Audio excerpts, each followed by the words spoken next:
Here we go. Salute to Knicks Nation, NBA Nation on this Sunday evening. This is the annual NBA Free Agency Show. CP the Franchise, Alex Rotaros in the building. Special guest, our guy Tommy Beer is here from the What's on Tap with Tommy Beer newsletter. Big time Knicks Twitter honcho. We are back, man. Second year in a row for Tommy Beer, man. He's rocking with us. So thanks again for coming on, my dude. And let's get right into it. On this free agency, especially where the Knicks are concerned, it is all about what happens to Isaiah Hartenstein. Reports are that Hartenstein, as expected, will meet with the Thunder or Detroit, and many think that Orlando is also on his list. For the Knicks, they are, attempting to get to Hartenstein's number. We know that the max they can offer him is $72 million, 4-year, $72 million deal. However, he could get more, maybe for less years out there on the open market. We just saw Nick Claxton get $100 million for 4 years with the Nets. So, Tommy, I'll start with you, man. What's your take on Hartenstein and what's your gut telling you? All right, CP. So it is 6:12 as we speak right now. Surprisingly, there haven't, usually we get the flood of, it's quiet. It's quiet. There's only 2 deals that have been agreed to as far as it looks like on my end. Luke Cornett re-signing with the Celtics for 1 year, and Kevin Love back to Miami on a 2-year deal. But other than and the Harden deal, which was technically a re-signing, so it went down.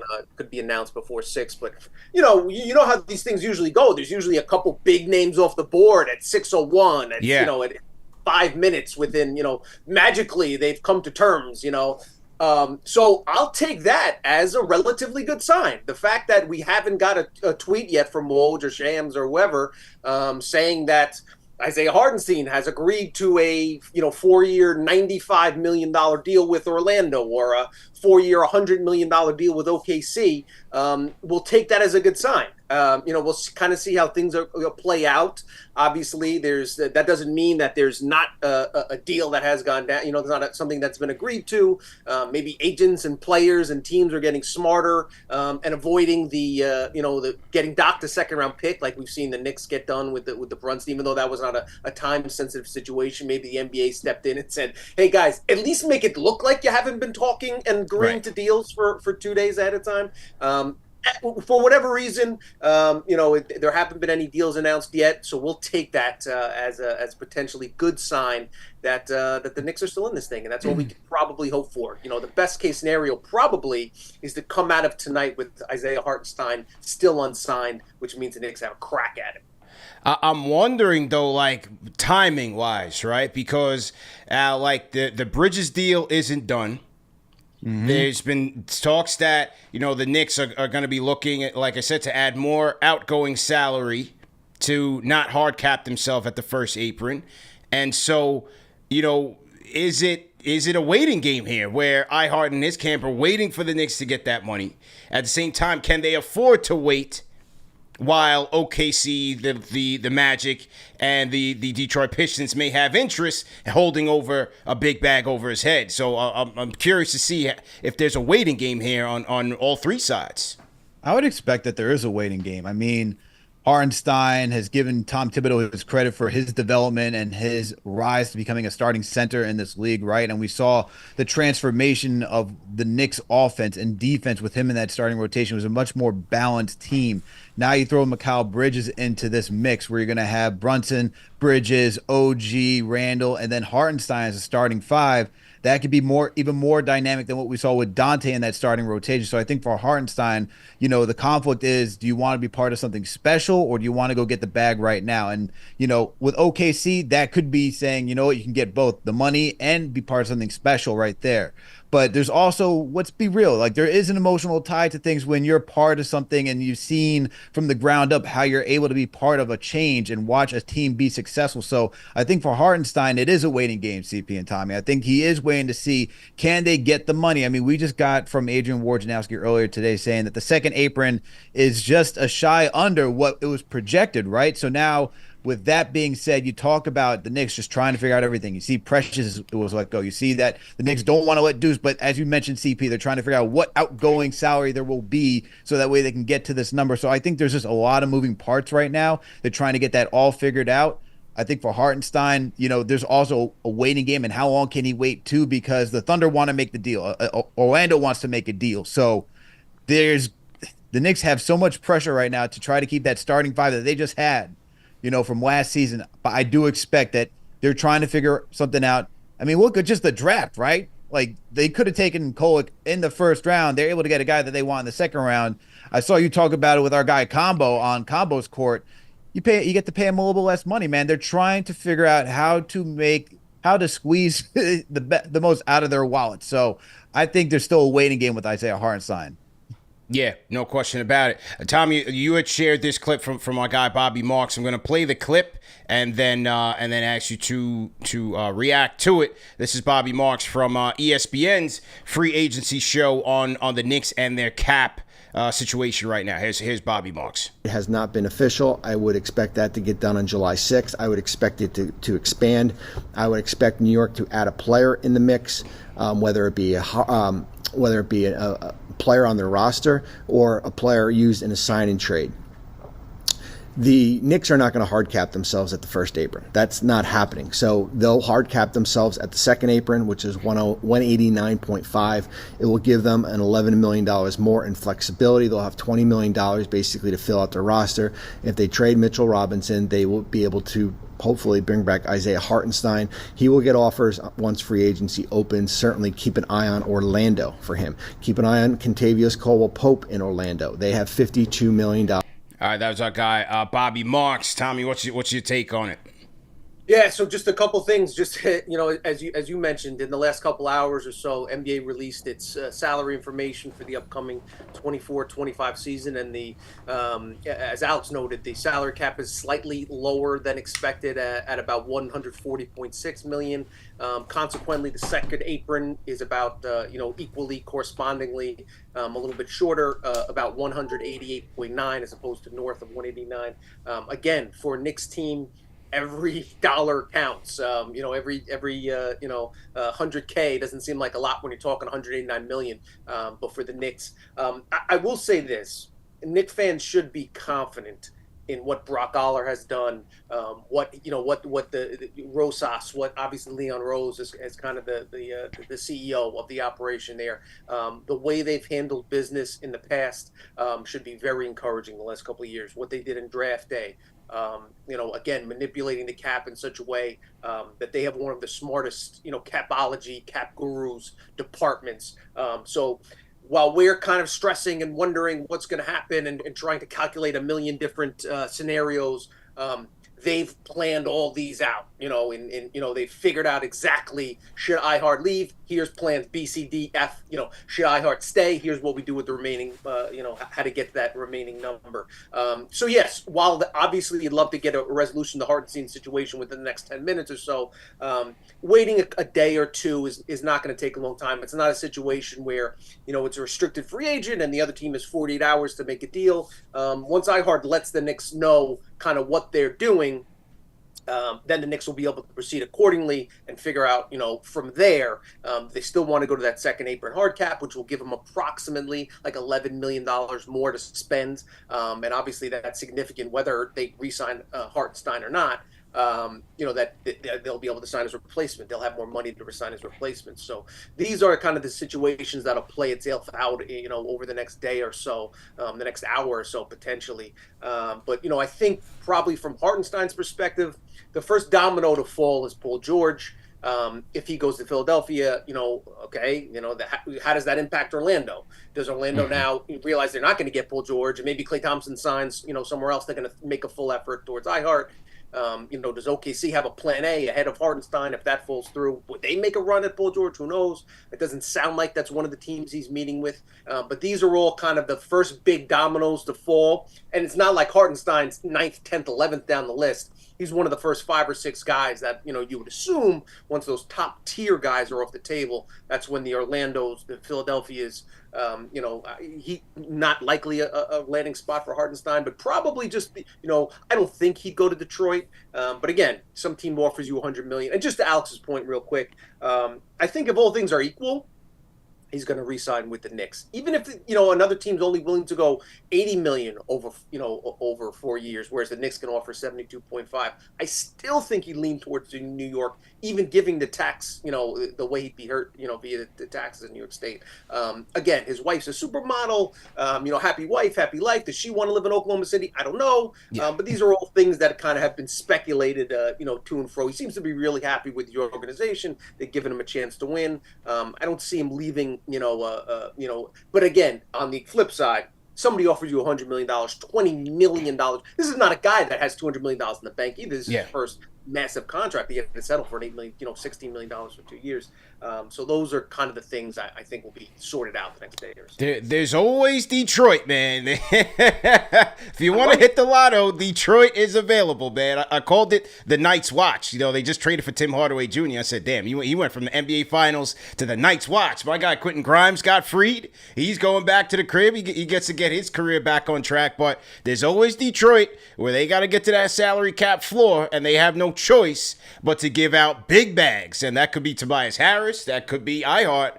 And let's see what happens when Trajan Langdon sits across from him at that table.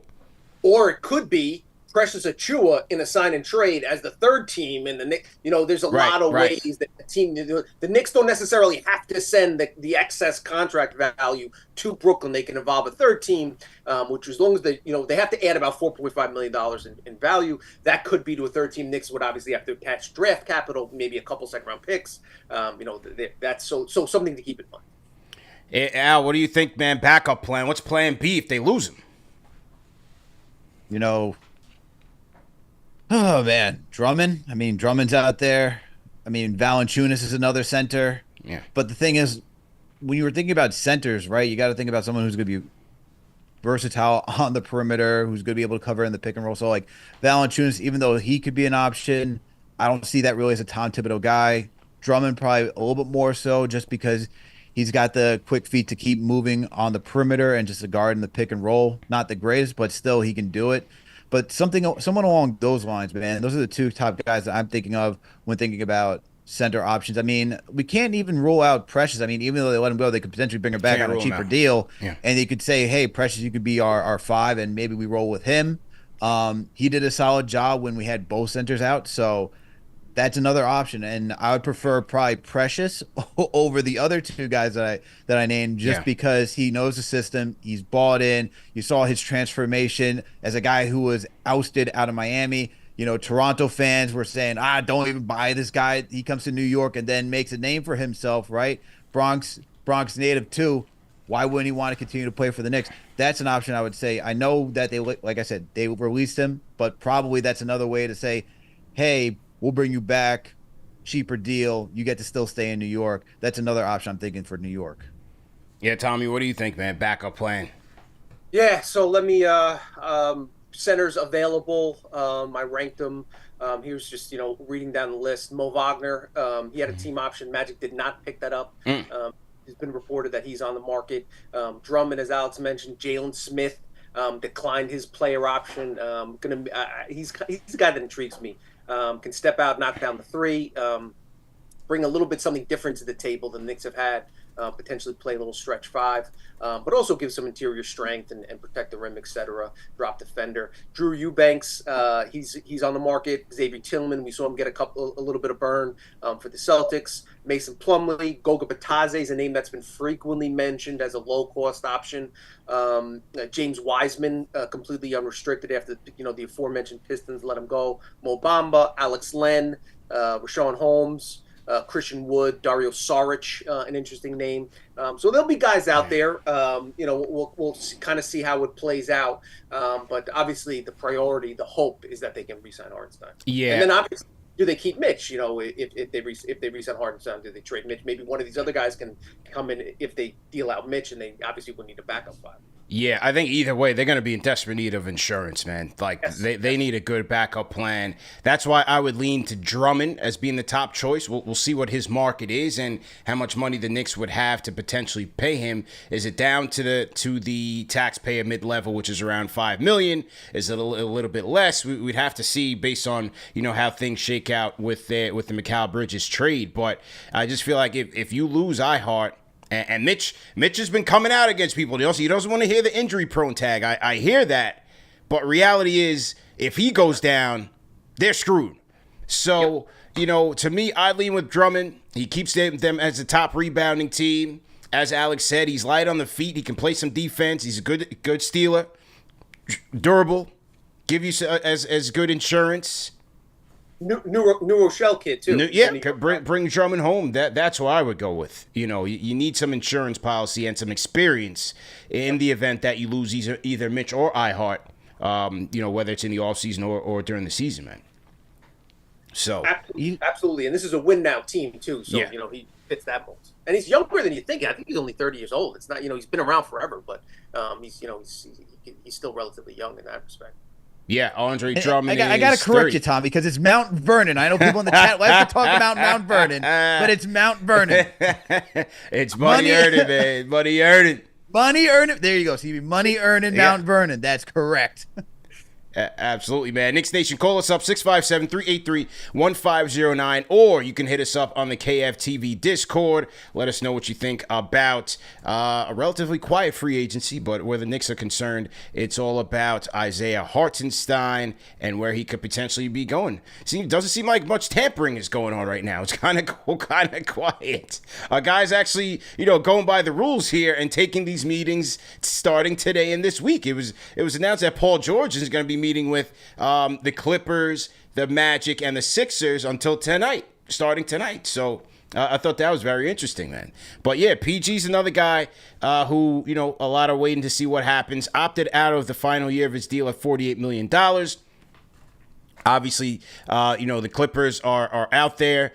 The reports are that they only want to offer him a deal in the 3-year range. He wants 4. Tommy, how do you see this thing shaking out here? I think obviously iHeart you talking about? Paul George. Paul George. Yeah, it sounds like he wants 4, and I expect him to get 4, whether that be from the Sixers. I think it was Hayes that tweeted out earlier today that the Sixers he's leaning towards the Sixers, something along those lines. So it sounds like they're the favorite. And we'll see how that impacts the Knicks too, because obviously Knicks fans would prefer he not end up in Philadelphia. If the Sixers don't get him, how do they, what's their plan B? Where do they pivot to? For the Clippers, it would be devastating to lose Paul George and not have anything to show for it.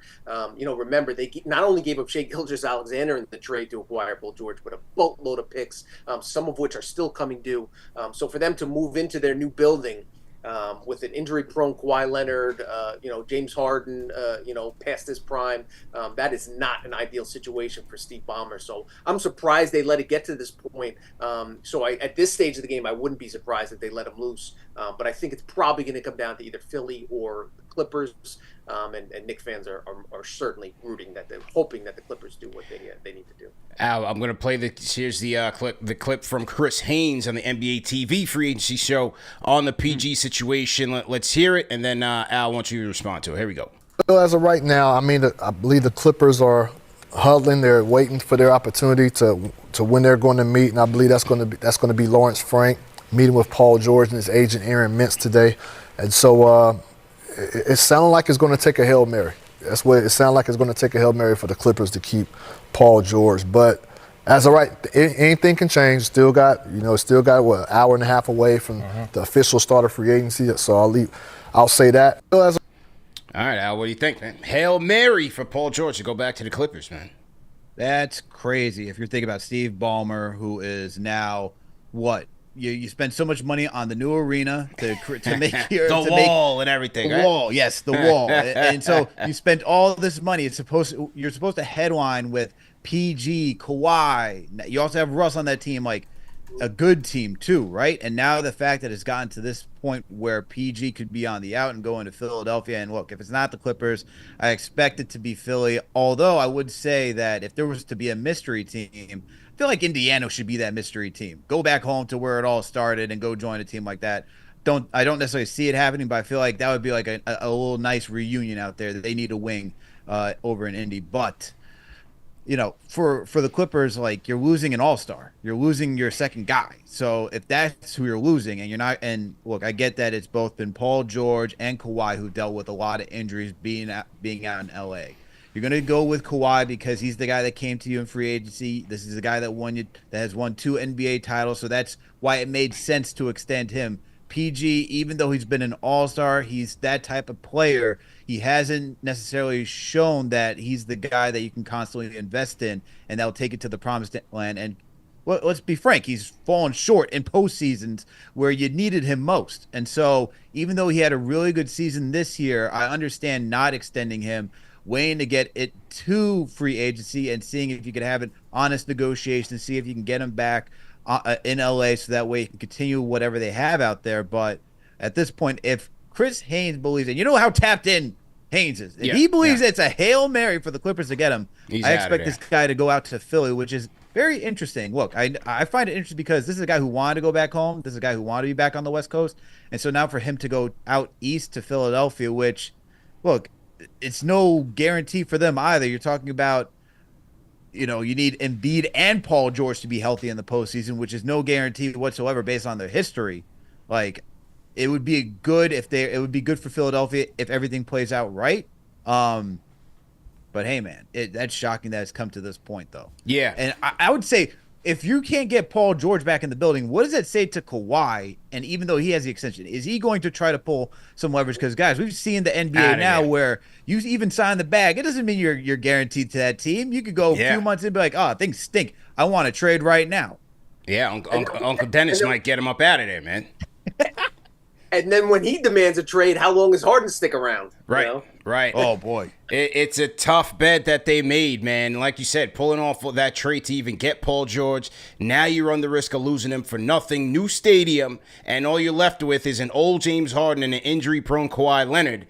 That's a tough sell, man. But for Paul George, look, the ball is in his court. You have a couple of teams who are desperate for you. Philadelphia needs him. Orlando needs him. He's going to go out there and get the bag. And for Philadelphia, look, it could be the walking woundeds, but they've got the money to pay him. I'm sure they will be willing to pay him the years. And if they get him, look, they're going to be right up there in the East, man. They're going to be a problem. From a Knicks perspective, the ideal scenario is probably him going to Orlando, which would eat up Orlando's cap space and knock them, or OKC, and take them out as a contender for iHeart. That's kind of the, something to keep an eye on. There's only 3 or 4 teams, I think, that are real. And I think that's why the Knicks are still holding out hope, because even though OKC is told iHeart, listen, if option 1 and 2 fall through, we're going to throw $90 million at you. Same with Orlando. Maybe those, with the understanding that if Paul George wants to come, we love you, iHeart. But so Knicks would have that fallback option and then be able to make, so they're keeping their options open. And according to Shams, sources say OKC Thunder are in Eugene, Oregon, set to meet with Isaiah Hartenstein. All right, so the meeting is taking place. iHeart is hosting. Hey, it's his first real dance at free agency, man. So, play it out, get courted, see what's what, and then make a decision. I don't think we'll get a decision today. At least it doesn't seem like it. So, but look, we knew this, man. OKC had the cap space.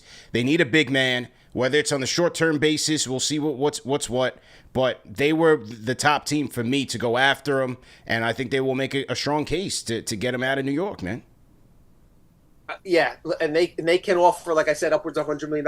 The fit doesn't seem great for me. Chet Holmgren seems like a natural 5. I think we lost. I think we might have lost Alex. Hang on, hang tight. Let me reset the screens here. So to everybody in the chat, once again, hit that thumbs up one for you boys. CP the franchise, Tommy Beer in the building. Just waiting on Alex. I think we lost his feed. We've been having some rainstorms going on here in the area, in the New York area, and where Alex is as well. So he might have lost some power. So in the meantime, let me reset the show here. Let me reset the graphics. Get me and Tommy up in here. You can call us up, 657-383-1509, or you can hit us up on the KFTV Discord. And let me get to the phones, man. 347, what's your name? Where you calling in from? 347. Do we have 347 on there? All right, we'll put him on mute. 201, what's your name? Where you calling in from? Yo, this is Ice Water. Ice Water, what's going on, man? Long time, man. How you been? Yeah, man, been good. How about you? Yeah, doing all right, man. Good to hear from you, bro. Yeah. Won money on the Knicks this year. I bet that the Knicks will win 50 games at the start of the season. That's right. That's right. You've been on that 50 burger for a minute now. I just want to ask, losing Hartenstein, in your opinion, would that be like a huge loss to the lineup? I mean, Mitch is not the offensive player that Hartenstein is, but he's a better defensive player in my opinion. And if you were to get Drummond, I think that's just a viable 1-2 option. How do you feel about it? And thanks for taking the call. Yeah. Appreciate the call, man. And it's not to sleep on Mitch, Tommy. You know what I mean? Like it's a lot of people say, "Oh, you guys are disrespecting Mitch Robinson." No, not at all. I think when the Knicks had both of those guys, they were great. But the numbers don't lie when it comes to iHeart, man. I mean, 7 points per 100 possessions better when he's on the floor. An efficient offense, 4 percentage points better effective field goal percentage when you have iHeart. You could run offense through him. 2-man game with him and Brunson. He's operating out of that pinch post, out of the elbow. Like it's just versatility, man. And when you're in the type of system that Tibbs runs, you need centers that are going to be short-handed, high IQ, quick decision makers. His floater was on the money. I just feel like he played better with that unit. It's not that Mitch doesn't. Mitch will bring a different element to that unit, but iHeart to me just flowed a lot better, and he showed it a lot more this past season. Versatility and durability. Durability. Key factors in terms of why iHeart is so valuable, why the Knicks want to keep him so much. As you mentioned, facilitating offense out of that high post, prevents double teams. With Mikal Bridges, another excellent defender coming aboard. Even though Mitch is a great defender, iHeart proved himself to be a really quality defender too. Look at the defensive rating, etc. All those numbers. In terms of the drop off. Remember, it's also fair to point out in December, before he got hurt, Mitch was making a case for Defensive Player of the Year. Right, a legitimate case. He was playing that well, best offensive rebounder in the sport. Of course, the question is, will he be healthy, for the duration of a season, more importantly, into the postseason? That's the question to be answered. Hopefully that's the case. You have him under a team-friendly contract. If they lose iHeart, obviously it'll be very interesting to see how they pivot. Do they create enough cap space for that full mid-level exception? They can bring in a guy for $12 million, a Valanciunas type player. That alleviates a lot of the concerns if they were able to get a player of his caliber. Unfortunately, one of those. He's really the only top. I wouldn't even put him in the same tier as Claxton, who's going back to Brooklyn and iHeart. But after him, then you get into the Mo Wagners, the Andre Drummonds of the world. While capable.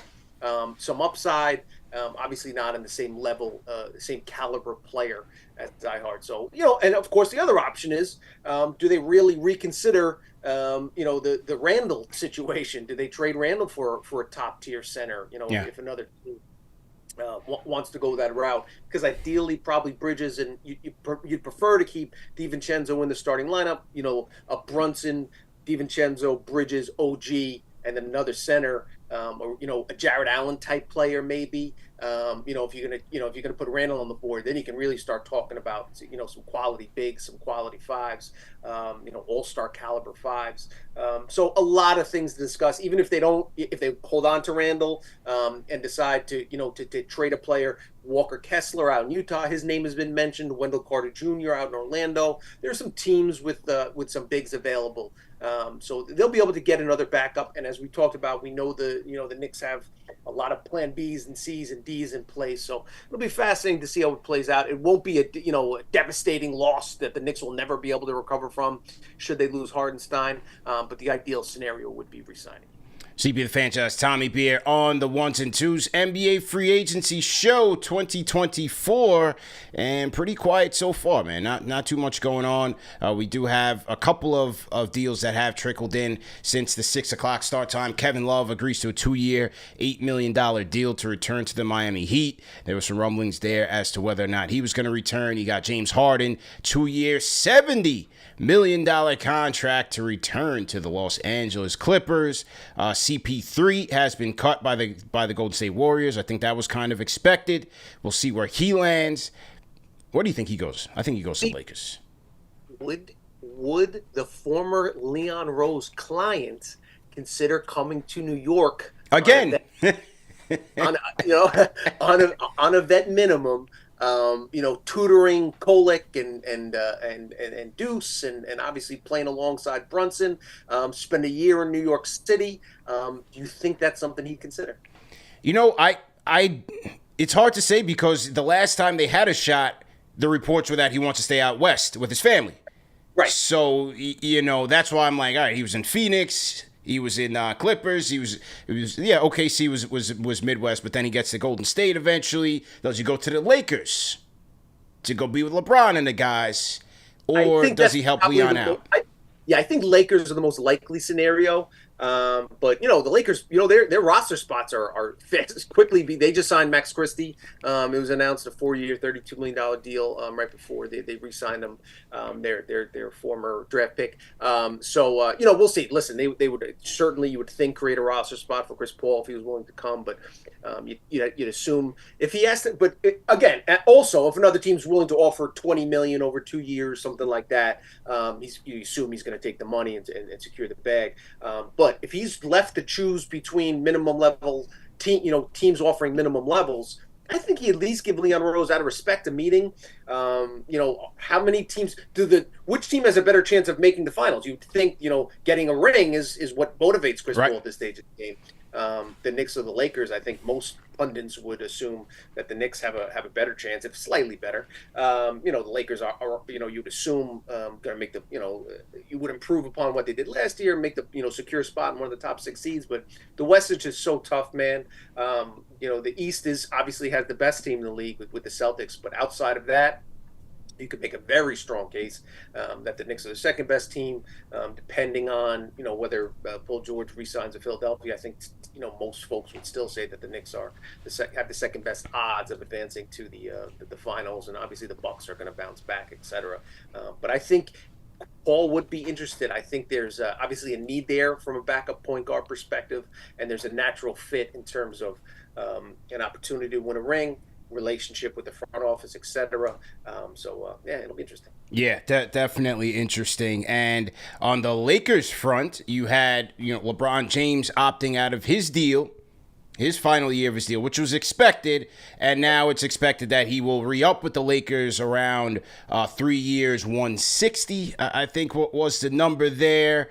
What do you think about that, man? They've got JJ, they've got Bronny. What's going on in Tinseltown, man? What do you think about the Lakers moves? Yeah, fascinating situation out there. First of all, I don't have an issue with them drafting Bronny. Yeah. Listen, nepotism happens in every business. It's life. It's life, man. It's like, my thing is, I assume 99% of the people complaining about it can't name a single 55th overall pick in the history of the league. Right. The chances of those guys making a significant impact are minimal. If it increases the chances of LeBron James returning to your organization, even a fraction of a percent, then you do it. So smart business by the Lakers and people belly aching. As far as LeBron goes, after leaving Miami, when he signed with Miami, he took less than the max, a lot of folks, a lot of owners said, listen, if LeBron's willing to take less than the max, sacrifice, then you should as well. At that point, LeBron said, I'm going to take the full max every year for the rest of my career. He had done that in Cleveland. He had done that with LA up to this year. And interestingly, according to reports, Rich Paul is saying if the Lakers have an opportunity to, in other words, if LeBron takes less than the max, that leaves the Lakers with the full mid-level exception will be around $12.5 to $13 million a year. So LeBron essentially reportedly said, if you guys can get Valanciunas or Klay Thompson or somebody of that caliber with that mid-level exception, I'll take less than the max, so you can get both of us for relatively the same price. So we'll see how that plays out. And that is certainly a very interesting situation to keep an eye on. If they could get LeBron, Valanciunas, Chris Paul, immediately significantly improve their roster with Dalton Connect, with 17 in the draft. That was a great pick by them as well. I think this ends in a disaster, man. I just think, look, from the time they got LeBron there, They gutted the team to get AD perfect. They won the championship, whether you want to say asterisk, bubble, whatever. They accomplished what they needed to accomplish, and they got everybody a ring, and they were able to get richer because of it. But when you sell your soul that way, it's hard to stay on top.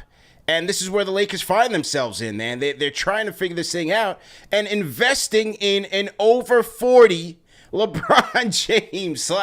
This is just not going to end well, man. Look, I love the fact that he's still on top of the sport. It's amazing. I don't think that gets appreciated enough. It's way too much. Oh, LeBron, this, LeBron. The LeBron hate is so ridiculous that when he's out of the league, they're going to be missing him. They're going to be missing him badly on the ratings because no one else is going to be able to take over as the face of the league. At least not yet. No one else has been able to captivate the league like that. But, again, he's over 40. Yes, you have AD there. But the problem with the Lakers is they haven't found that guy that can take over as the lead horse for them. As an insurance policy. Austin Reeves, he's okay, but he hasn't really assumed that role. And now, they lost DeJounte Murray. DeJounte Murray went to the Pelicans. Yes, he's saying if they can get somebody of impact with a mid-level, it'll take less. But is Klay Thompson really what you're going to rely on to help make this team better and help turn your team around when the entire West is loaded? I just think, the sand in the hourglass is running out on them. And ultimately, they need to just gut the team and give J.J. Redick what he needs. If he's even still going to be there. Who knows? Who knows? He may take this as a 2-year deal and go back to the podcast and be good.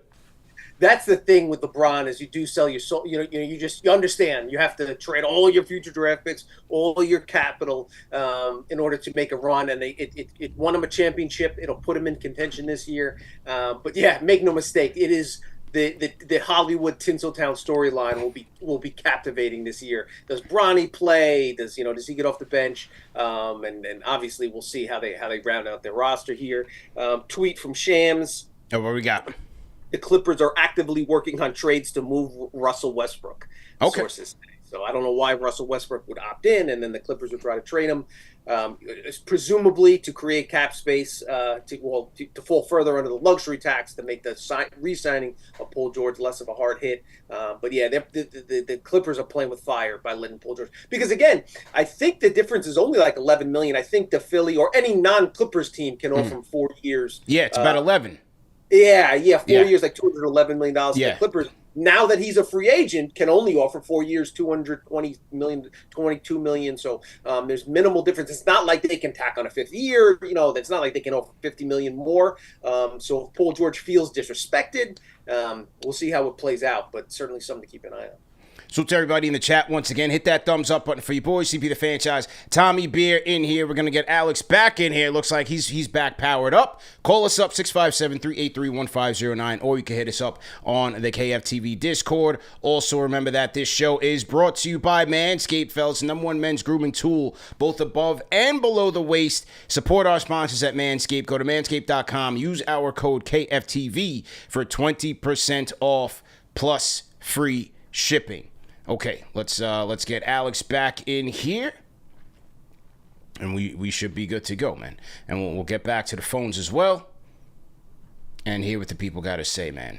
iHeart, Paul George, I don't know. I had a ton of callers on the line, and it must have dropped off. Looks like we might be having a switchboard issue due to the storm. So we'll go to the Discord and get Ari in here. Ari, what's going on? Ari from Manhattan, going once. Ari, are you there? I don't think I got Ari. All right, Ari. When you hear this, go ahead and unmute your mic. All right, Al, just catching you up here, man. The Thunder are in Eugene, Oregon, meeting with iHeart and his camp. We were talking about Paul George. You were talking about LeBron. What's your thoughts on OKC as the potential iHeart landing spot, man? I mean, they're a legitimate threat just because they were successful this season, right? They made it to the second round of the playoffs. You know, they lost to the Dallas Mavericks, but they're in need of a center. You want to move Chet to the 4, and I think you can sell Isaiah Hartenstein of him being a critical piece after what he did with the Knicks, saying, "Hey, what you did with New York, you could translate that to OKC as well." And think about it, you'd be playing with SGA, Jalen Williams, Chet. You'd be in that starting 5. You'd be in the mix, and I think that's a very good sell for somebody like Paul George, who would also. Paul George, Isaiah Hartenstein, who would also be getting his bag, right? So You get your bag and you're still being competitive. The only thing is that it'll be a tougher Western Conference. It won't be, a heavily favored team like the Knicks are in the East right now, because as we see from certain sports books, it's Boston, New York right there where it comes to power rankings. So that's the one thing I'll say for Isaiah Hartenstein that he has to think of is, once again, do you want to be part of an OKC team? And there's nothing wrong with saying, yes, I want to get my money and go play for a good team, but you are going to a tougher Western Conference, unless you believe that things are going to shift so dramatically where then you joining the Thunder, you're now going to catapult them to another level, or do you stay with New York and see that all the way through? But look, they need a 5 out there in OKC. We saw that, man. Chet, You got to deal with Jokic. You're going to have Rudy Gobert, who's a solid, defensive player of the year, multiple times. I think 4-time defensive player of the year. Chet can potentially get up there as well. We've seen his defensive versatility, but is he more suited at the 4 where he can be that versatile threat? I think so. I think you'd rather have him there than playing the 5. So I think there's a good sell for Hartenstein if you decide to go out to OKC, man. That'll be tough. I mean, you also have the Clippers trying to work out on trying to move Russell Westbrook, which I think is very interesting. Yeah. That just came through the wire. So, as far as Hartenstein, I guess we could read it a couple different ways. The fact that he's meeting with the Thunder, you could probably assume the Thunder are not offering $100 million, because if they were willing to put $100 million on the table, would a meeting really be necessary? Maybe the offers are similar, so we sell into the Thunder. Sell me on why I should leave the Knicks for relatively similar money. Maybe he's offering 75, 80 million, whatever the case might be. So let's sit down and have a conversation. Pitch me on why you think I should leave New York for a relatively similar payday. That's a situation. Maybe they are, offering, up to $100 million, but, iHeart has earned the right to be a highly coveted free agent. So he wants to go through the process, and before, leaving New York out of respect, he's just going to weigh out all his options and put it all on the table. Certainly concerning from a Knicks fan's perspective that he has agreed to that, that it's been reported that he's going to meet with OKC. I think at this stage of the game, we can probably expect them to leave with at least a handshake agreement, at some point tonight, tomorrow, whatever the case might be. I don't know if he's planning on meeting with other teams. I'm sure that'll get reported as well.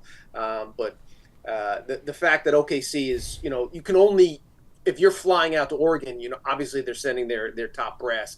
That tells you that they're making him their number one priority, and you'd assume that they're willing to come with a checkbook that demands that, that's going to make him sit up and take notice.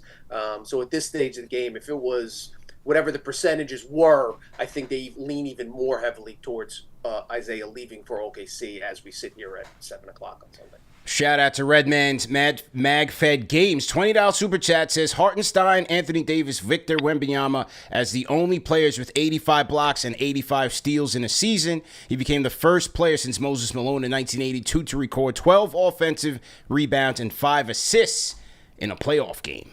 So my man he's dropping the Tommy Beer stats, man. Straight from the Basketball Reference, man. Coming from my head right now. I didn't see that one from you this year, man. I didn't see that one from you, bro. Oh, I had that out there. Okay. Don't make me start pulling up the receipts now. Shout out to Robert Sanders. $10 super chat says, this all comes down to Robinson or iHeart. Which one do y'all want? That's the dilemma. Hard choices. Choose one. Can't have two good centers. Hashtag keep it real. I mean, I don't think that's his choice. Choice is for iHeart. Do you take the Knicks money or do you take a potentially bigger bag out there? That's it, man. Yeah, that's and no Knick fan is going to feel, is going to hold anything against him if he accepts a $100 million deal. No teammate is. Everyone's going to say, listen, do what you. That's life changing, generational wealth. Nobody can get mad at him for that. No question about it, man. So 7 o'clock here on the East Coast. Quiet so far on the NBA free agency front. We are still waiting to hear what's happening, but doesn't seem like you're going to get much big news with Paul George set to meet with the Clippers, the Magic, and the 76ers between tonight and tomorrow. Isaiah Hartenstein, the most coveted center on the market, is being courted as well. Who else we got out there? How about DeMar DeRozan? Is DeMar DeRozan going to stay with the Bulls? What do you guys think about the Bulls situation right now?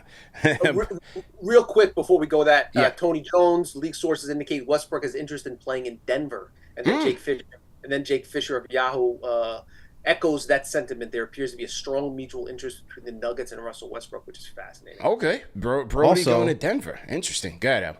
Also, the Clippers, according to Sham Charania, are looking to trade P.J. Tucker.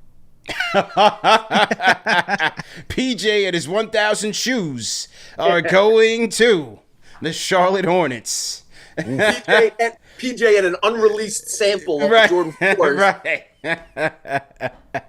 Hey, go to Charlotte. That'd be a great place for him, man. There you go. Tough sledding. So yeah. What do you think about Chicago's situation, man? They just signed Patrick Williams.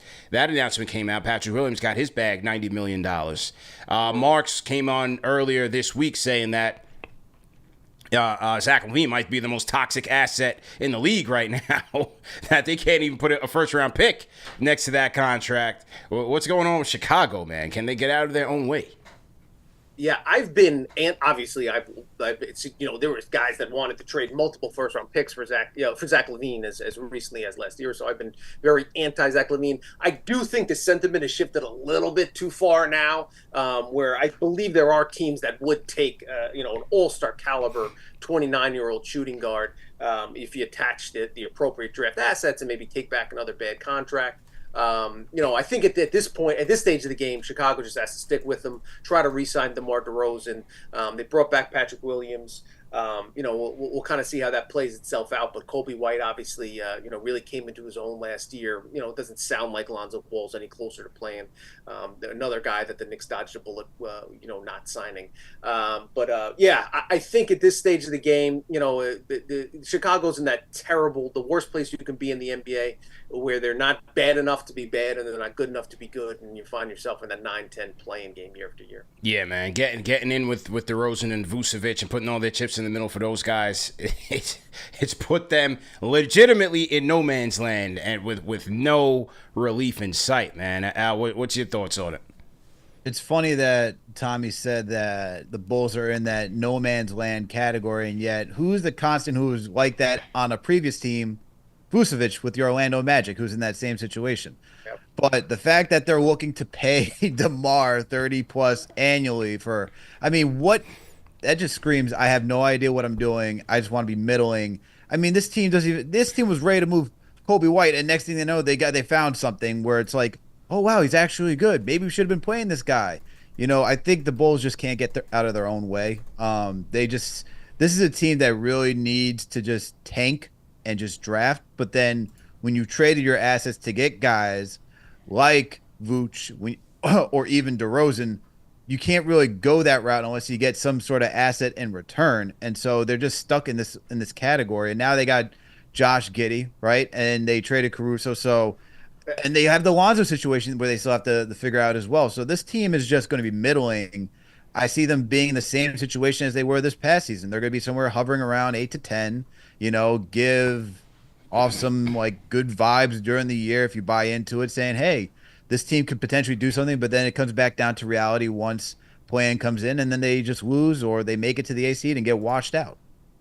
The Caruso trade was inexplicable in my opinion, because that was the one. If they had, I think somebody definitely would have taken Levine if you attach Caruso as kind of the as the selling point from that perspective. But then when they let Caruso go, didn't get any draft picks in return. And conversely, you see what the Nets got from Mikal Bridges. Obviously, two different situations and players and Tommy, they traded him to OKC, who has a bevy of first rounders. More than they know what to do with. It just made no sense. They could have at least gotten one out of OKC. You could have asked for, because what? It's just all those first round picks that they have, it all can't be worth something where it's like, all right, guys, you have so many, like we can't get just one. It's just to sell it to our fan base, if nothing else. You know? Just Tough sell, man. Tommy, a couple more before we let you go here. Quickley got his bag over the weekend, man. Emmanuel Quickley got a 5-year, $175 million deal from the Toronto Raptors, man. What do you think about the Quick deal? Listen, I think, and a lot of Knicks fans actually got mad at me. I tweeted that Leon Rose hasn't made many mistakes, especially over the last 2 years. But I was very surprised he didn't extend IQ when he had the opportunity last summer. I know that was a point of discussion we all chatted about for a while. It sounds like they could have got him for less than $25 million a year. He ends up, signing for $35 million annually. Listen, it worked out well for both sides. The Knicks obviously got OG and then re-signed them. So everything that ends well, it turned out fine. But having a very good player on a team-friendly contract like they would have had with IQ at that, if they had signed him for 22.5, 23, whatever the case was annually. I think we all appreciate what IQ did while he was here in New York. Was really a pivotal player in terms of turning things around and getting things back on track in New York. So I think most Knicks fans were happy.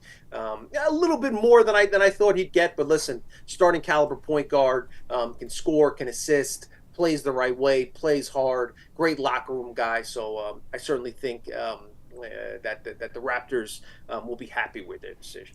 Then you got Obi getting his bag today. 4-year, $60 million deal for Obi. So Obi gets in the 15 range. What did you think about that one? A little bit more than I thought, but I understand what Indiana's doing. Mid-levels around $13 million a year. Obi's getting around 14.5, so they prevented another team from swooping in. They used their leverage, the restricted free agency right prior to the start of free agency to secure that deal. So it's not like if they had lost him for nothing, he'd be easily replaceable from a salary cap perspective. Obviously, he's kind of been up and down. Started the season playing well, was demoted to the bench, kind of fell out of the rotation a little bit, or at least in terms of the consistent minutes he had been playing. Came back on strong towards the end of the year. It was a hit and miss a little bit during the postseason, but I think a good player for what they do. Obviously, he can get out and run. Needs to improve defensively. Turned out to be, as we had seen his last year in New York, a solid, reliable corner three-point shooter. Good teammate. A high flyer for Halliburton to throw lobs to. So I thought that the deal made sense for both sides. Yeah, likewise, man. I'm not too mad at that one for Obi. Carved out a good role, but his limitations are what they are. So with the Siakam deal, kind of putting him on the bench permanently, like he kind of rounded out that second unit for the Pacers and got him as far as they could go in the playoffs, man. So we'll see what happens there. But Tommy, man, definitely appreciate the time. Let the people know. Tell the people about the newsletter where they can find you, man. Yeah, as always, at Tommy B on Twitter, newsletter, What's on Tap, Substack newsletter. Definitely feel free to sign up. Would love to have you aboard, and obviously we'll be covering it tonight, tomorrow, days ahead, weeks ahead, free agency, all that stuff. And thanks for having me on, CP. I will be around the rest of the evening, so if something hops off, I'll see if I can hop back on and discuss. But yeah, surprisingly mild start to the beginning of free. Here we go. Right before I left, Andre Drummond has agreed to a 2-year deal with the Sixers. 2-year deal. Andre Drummond heads to the Sixers. Wow. Okay. A backup option, potential backup option off the board, ladies and gentlemen. Andre Drummond heads to the Sixers. 2-year, $10 million plus. So that's a little bit. Is that more than the taxpayer mid-level? Is that a little more? A little more? Yeah. Actually, or is that about it? Structured, yeah, but it's right there. We'll see if there are any guarantees, et cetera, yada yada yada. But all right. They get some Embiid insurance there. Definitely get some Embiid insurance, and one off the board for the Knicks, man. One off the board for the Knicks. All right, Tommy, man. Thanks again, man. If anything, any other blockbusters, just hit us up, man. We'll send you the Zoom link. No problem. I'll be around, fellas. Be good. Yes, sir. Later, Tommy. It's Tommy Beer on the check-in. Salute to everybody in the chat. Once again, hit that thumbs up button for you boys. NBA free agency show. This is a Knicks Fan TV and NBA Report simulcast. For you guys on the KFTV side, make sure you guys are tapping in with the NBA Report, man. We get you NBA coverage all season long. CP, Alex, Combo. We got Kmart on there, Kenyon Martin. So the NBA Report is just taking form, and make sure that you guys are tapping in because we are getting bigger and better, and we'll be coming on strong, especially once next season starts up. So make sure you guys are supporting us over there in the NBA Report for more NBA coverage. What'd you think, Al? Andre Drummond. That hurts, man. Just because, look, and some teams do this too. They know other teams' predicaments. That's why you saw a lot of trades occurring, extensions. They didn't want players hitting free agency and potentially losing or going into a bidding war. This is a smart move by the Sixers. They needed a backup center. They saw that. Paul Reed was trash. Yeah. No, zero factor in the playoffs. And getting somebody like Drummond who, look, if you talked to me a few years ago when he was coming from the Detroit Pistons, I'd be like, absolutely not to Andre Drummond. Overpaid. And I think he was still believing that he was in that category of center that should be getting paid that type of money. But for a guy who's making, vet minimum type salary, mid-level, this is the type of guy that you would definitely want on your team just because of a strong rebounder. We talked about his defensive versatility. So for Philly, they bolster their front court just because Embiid is going to be missing some time. It's just you can just pencil that in every single season. So for them, that's good. But for New York, man, that hurts just because Isaiah Hartenstein's uncertainty. And Mitchell Robinson is going to be missing some time. Yeah. This would have been a good fill-in if he were part of the Knicks. You lose Mitch for a little bit of time. You still have a solid rebounder playing the 5 and a solid rim protector as well. Yeah, good point. Good point by you, man. So, was that the Mitch effect? Did Morey and the Sixers see how bad Mitch was beating up Paul Reed and standing toe-to-toe with Joel Embiid that he had to go out there and get reinforcements? Mitchell Robinson, 2 years in a row, changing a franchise's plans in the offseason, man. I mean, how about just the entire New York Knicks squad? I mean, Morey probably saw Bridges' deal go down, and they know the history of Bridges' mom used to work for the Sixers. They drafted him, then traded him. All right, you're now watching your divisional opponent, team that you faced in the first round that beat you in 6, by the way. Now they got better. You got to do something to get better as well. So this is definitely in retaliation to bolster their front court, add a little bit more versatility, but they're still waiting out for Paul George. That's the real thing. Drummond, solid front court addition, but this Sixers team won't take that next step unless they get a bona fide win because Tobias Harris, as we all know, 29 minutes, 0 points in a closeout game. Out of there. He's out of there, man. He's out of Strong Island's finest, as CP would say. Yes, he once was. He did. He represented us well, man. Shout out to him. Now it's on the greener pastures. But I just saw a funny commercial with Tobias and Boban again. They got them paired together again in a goldfish commercial. Did you see it? Good. I have not seen that one yet. You gotta see it. It's pretty if they funny. want to reunite, whether it be for the Clippers, because look, they're going to need some faces, some names out there if they're going to lose Paul George. Maybe the Clippers go back and get Tobias Harris, or who Tobias has always played well under. Doc Rivers. There you go. Does he go to the Milwaukee Bucks? Does he go to the Milwaukee Bucks? You just never know, man. So to everybody in the chat, once again, hit that thumbs up button for your boys, CP and Alex. On the ones and twos, a slow NBA free agency 2024 might be one of the most lackluster ones in history, because in the history of doing this show, we certainly look forward to a lot more, even when the Knicks were most notably on the outside looking in on many of the top free agents. That was usually the time when they would, land at mid-level splash. Last year was a big ragu.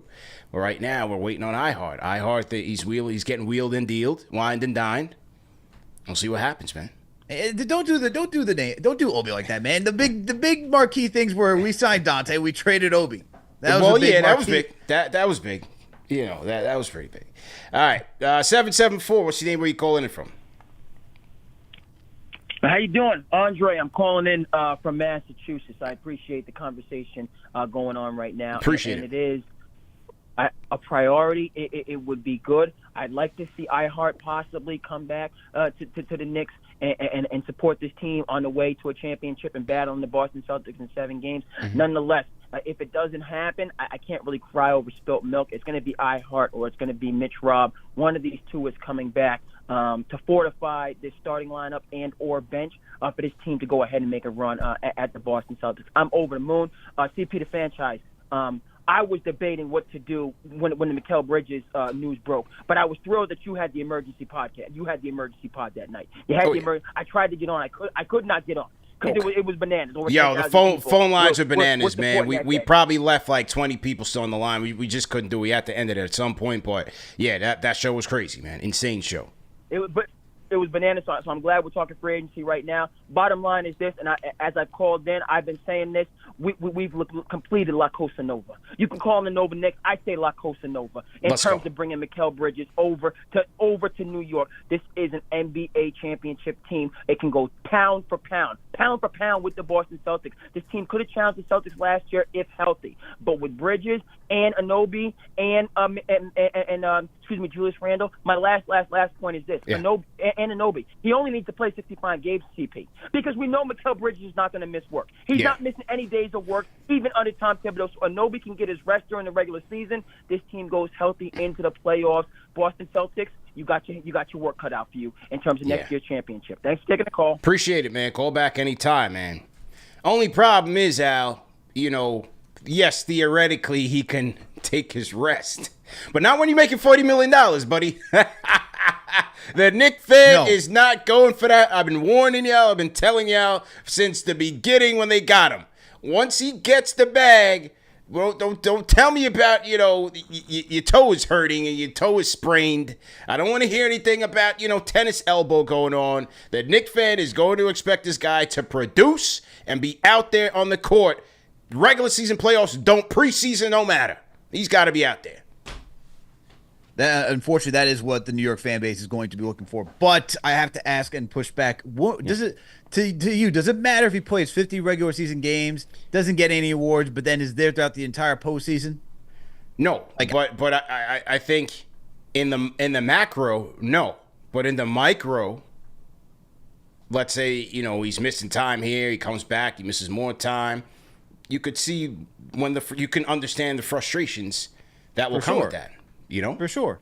When we broke the news, CP, about OG being traded to the Knicks, I brought up his injury history, and I got pushed back from the fan base saying, Alex, why aren't you excited? And I'm like, because we traded 2 guys that didn't miss essentially any time. Yeah. I mean, RJ, you could pencil in for November getting sick or whatever, migraine or this, that, and the third. Yeah. But for the most part, you had 2 guys that were always available. With OG, you have to understand that he's going to miss time, and you have to understand that.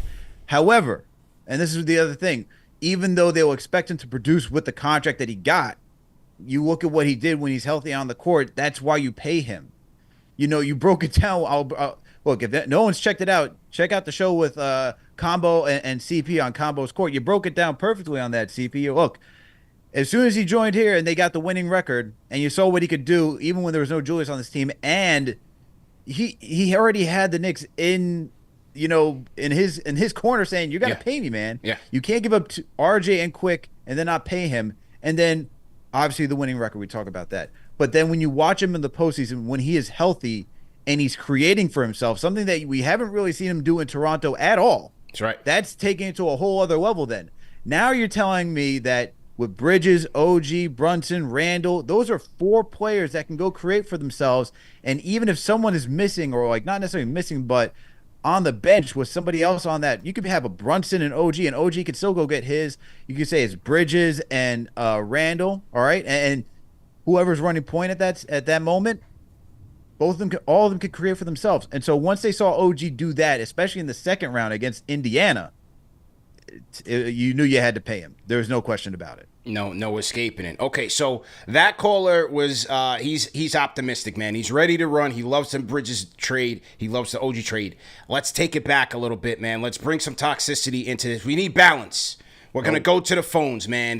We put the Ari clip out there on social media. It went crazy. I mean, over 1,000 comments on the on the KFTV Instagram. I mean, that was, we had cases of ketchup here made out of the Ari comment. So let's bring him back. Let's see if he's changed his tune. If he's allowed the weekend for things to kind of settle in. Ari from Manhattan on the Discord. Are you with us, Ari? Are you there? I'm here. You guys hear me? Loud and clear, sir. How are you, man? How you feeling today, man? I'm doing all right, man. Obviously, you know, the algorithm loves Ari. You guys call me algorithm Ari. It's what it is. Like, everybody hates on me, but they just keep on clicking on me and all this stuff. So, you know, you're welcome, guys. But you know what's funny? 5 years ago, tomorrow, I called in when the Knicks were supposed to get Kevin Durant and Kyrie Irving. And everybody in the chat was throwing a freaking party for Bobby Portis, Nerlens Noel, and Elfrid Payton. And then one guy called in and said, "This is an unmitigated disaster. This is pathetic."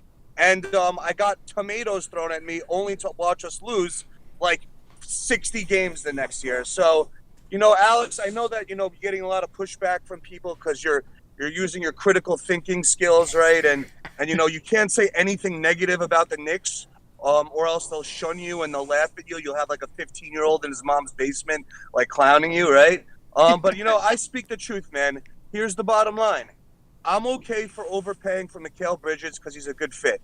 I'm okay with that. I'm okay with the Nova connection. I'm okay. I can see how good he is a fit. I know they make Knicks contenders. I'm not okay for paying double. I'm not okay for getting fleeced, okay? Yes, OG has, you know, a lot of expectations on him. He's a $40 million a year. But you could take one contract, one unprotected pick, and get off that contract if you want, if you needed to, right? If he ended up, like, having serious injury problems. We gave up 6 picks for a role player. So you know who has a lot of expectations coming now? Yeah. It's Mikal Bridges. Mikal Bridges has a lot of expectations now. So it's championship or bust. But let's just tone it back a second with the iHeart thing. I actually happen to be a big iHeart guy. And again, only a Knicks fan will be like, don't worry, Isaiah, just forego $30 million and stay here because you love the Knicks, as if he was born in New York and he cares about the Knicks. Only a Knicks fan expects that. Go get your money, Isaiah, okay? You did a really good job. We would love to have you in New York. We would love to have you. I would much rather trade Mitch, who's never healthy. Okay, everybody wants to talk about how Mitch is so great. Yes, he's a really good offensive rebounder, but he can't hit a free throw if his life depended on it. He was basically giving himself compliments for working half the season, being like, "Oh, I played half the season, like I deserve some kind of medal." Right? Like, congratulations. I'm going to go into work on Monday and say I'm taking off Tuesdays and Thursdays, and you should be happy about that, all right, boss? I would much rather have Isaiah Hartenstein on the team than Mitchell Robinson, but Isaiah Hartenstein earned his money. And only a Knicks fan will tell someone not to get a $30 million extra. Now, I'll land the plane here. I like the OG sign-in. He's obviously the X factor. I like what the Knicks did in the draft. I think that Tyler Cole kid is going to be really good, actually. He's a winner. I like everything that Leon Rose did, except for paying 6 first-round picks, for paying an Anthony Davis package for a role player. I like everything else that he did. But if we do lose Isaiah Hartenstein, right, we need to bring in a center who has some semblance of an offensive game. He doesn't have to shoot a three-pointer per se, but he has to be guarded on defense. We can't play 4-on-5 on offense anymore. We just can't do it. And we need someone who's going to be healthy. Yeah. And the last thing I'll say is I really, really hope Paul George does not go to the Sixers, because if he does, that's going to be that's going to throw a wrench in our plans. But salute to you. You guys have been doing great work. And yeah, listen, if you guys ever, if any of my haters want to go and do anything to me, you can find me on Twitter, man.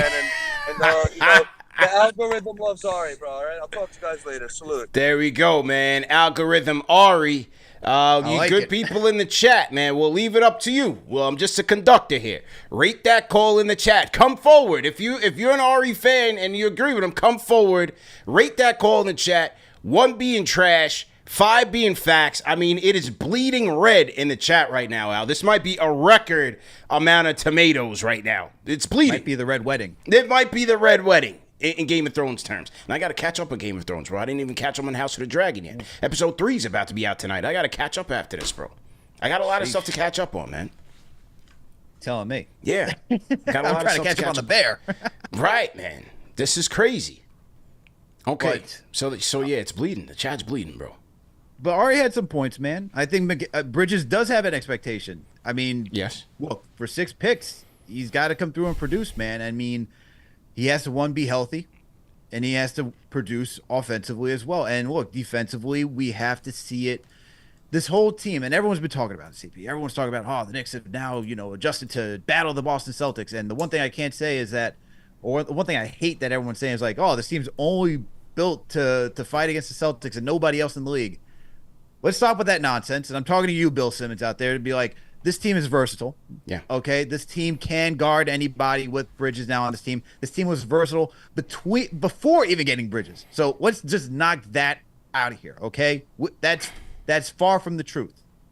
But because we are gunning for where the Celtics are, and that's being a championship team, it's going to come down to how well does Bridges play against those 2 wings, whether it be guarding Jaylen Brown, whether it be guarding Jason Tatum. He has to produce when it gets to that matchup. Yeah. No questions. And so when we play them, it's got to be tight games. And I wouldn't say that he has to own either one of those wings, but he has to show up and say, we're limiting how much either one is going to be scoring tonight, because the whole point is to have OG and Bridges being your 2 perennial wing defenders and also give you something offensively where it's to now, okay, if the Celtics are throwing Tatum and Brown at us, and obviously Randall and Brunson will be those guys that will be leading the offensive charge. OG and Bridges have to be those guys that subsidize offensively as well, not only defensively. So both of them have to live up to big expectations this season and moving forward. Yeah. No, there will be pressure on both of those guys for sure. The hope is that it's a collective, right? Brunson is still Brunson. You have Julius there. You have DiVincenzo still firing away. The report out there was that the Knicks are not looking to trade McBride in the Bridges trade, so you have to factor in McBride off the bench. That'll be good. I mean, this should be, about the collective.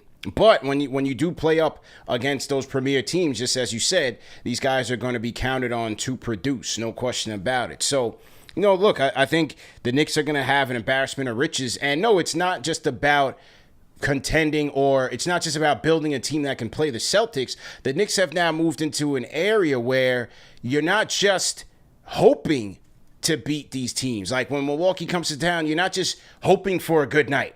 When the Celtics come tonight, you're not just hoping for a good night. When the Nuggets come to town, or whichever team, the Knicks are in a position now where they can legitimately beat any team in the NBA. Not just when they have a great night when everybody's fine, but they are built to beat anybody. You know what I'm saying? Like, this is a different territory. They are a legit top 5 team in the league. That's why I get tired of hearing pundits say that this Knicks team is only constructed for the Celtics. It's much more than just the Celtics. Okay, we took down the Nuggets and we took down the Timberwolves after the OG trade. All right, you know what that means? This team is, we have the versatility to do that. We have the versatility to compete with any team, any style. Doesn't matter. And so the fact that you just add Bridges, who's another versatile player on this roster, like that, it just adds to the Knicks' ability to match up with multiple teams, any dimension possible. This is not like a Wolves team that was legitimately constructed to compete against the Nuggets. And we saw what happened when they went against a Dallas team with 2 prolific scorers, right? And even though Dallas didn't show up in the against the Celtics, the Wolves didn't have an answer because they didn't have enough of offensive firepower to go against them. Against Dallas. So that's why I think it's just different, man. This Knicks team is going to be fun. I'm looking forward to the season to start, man. It's just, we're usually waiting for a summer league. What are the prospects that we're going to watch, CP? Now it's like, all right, summer league, man. Yeah. Wait for the regular season. Even though I'm going to go check my guy Kolek out, though. I'm going to summer league to check my guy Kolek out. You know what I'm saying? I mean, there's more of a name, and this is no shade to anybody for last year, because we were out there, we saw Jalen Martin, right? And we were but this is different. Bro, last year was brutal, man. Last year there was literally nothing to watch. Year before that was fun. You had Grimes and McBride. I got to cover that up close and personal. Got some locker room interviews with Grimes. That was a good year, and they made it pretty far. They made it pretty far. So they made it to the finals. They made it to the finals. Made it to the finals, and they got worked by the Blazers, but they made it. They definitely made it there. So. Interesting stuff there. Here is Ian Begley. I'm just pulling this tweet up. Hang tight. I'm just pulling this tweet up on the CP3 front. While we were putting that up there, according to Ian Begley, I'm trying to pull up where this quote came from, but Ian Begley basically shooting it down. That CP3 to the Knicks, there's no chance of that happening. So I didn't think so. I mean, look, I think CP3 in number one is washed. Number two, I think he stays out on the West Coast just based on where he is in his career, and he most likely ends up with the Los Angeles Lakers. That's my prediction. What do you think?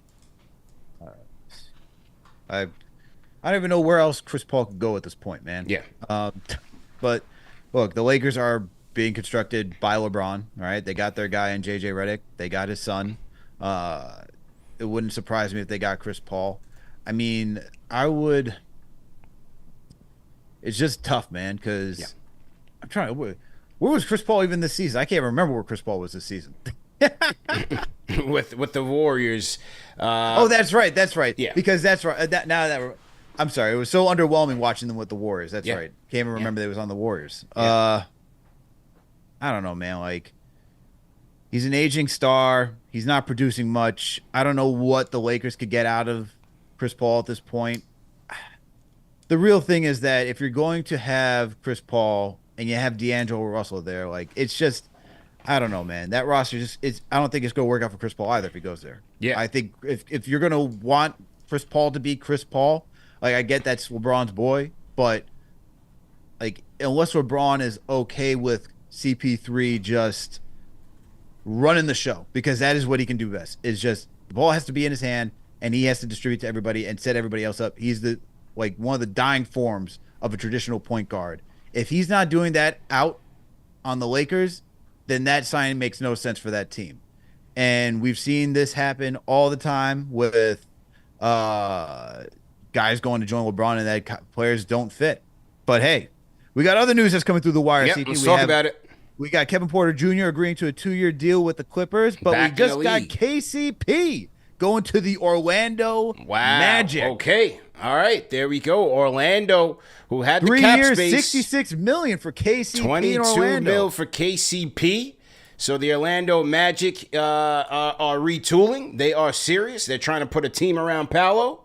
And a good pickup, man. They're probably one of the best free agent two guards out there on the market. This is a big loss for the Denver Nuggets, I believe. I think this is a big loss. But for Orlando, big pickup, man. Good job by them getting serious there and getting a guy like a KCP, man. Good 3-and-D player, good veteran. You get a championship caliber player who's still at the top of his game in that locker room. That's a big pickup for Jamal Mosley, Paolo, and the Orlando Magic, man. For sure. They need 3-point shooting on that team. They saw it in the postseason. They were kind of constructed as the former New York Knicks prior to the trade for OG, right? And you saw that without 3-point shooting, even though they took it to 7 games against the Cavaliers, they never could force Cleveland to respect them from 3-point line. So they were always able to crowd the paint. And even though they didn't necessarily work for Cleveland to their favor, because they're not necessarily the rugged team that you'd want to go up against somebody with Paolo in that front court, adding somebody like KCP to now help spread the floor, it's the start to now creating that space for Paolo to really operate and get to his spots. And so maybe this also helps out Wagner as well, because I know he had some up and downs during last season, but this is a good signing for Magic. But damn, Denver losing KCP, he was Big. so That's critical, big. man. That's That's big, bro. huge.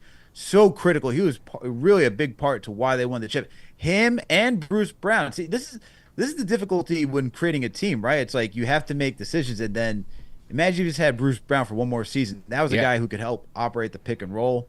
It's tough, man, keeping a championship contending team in the NBA after you win one.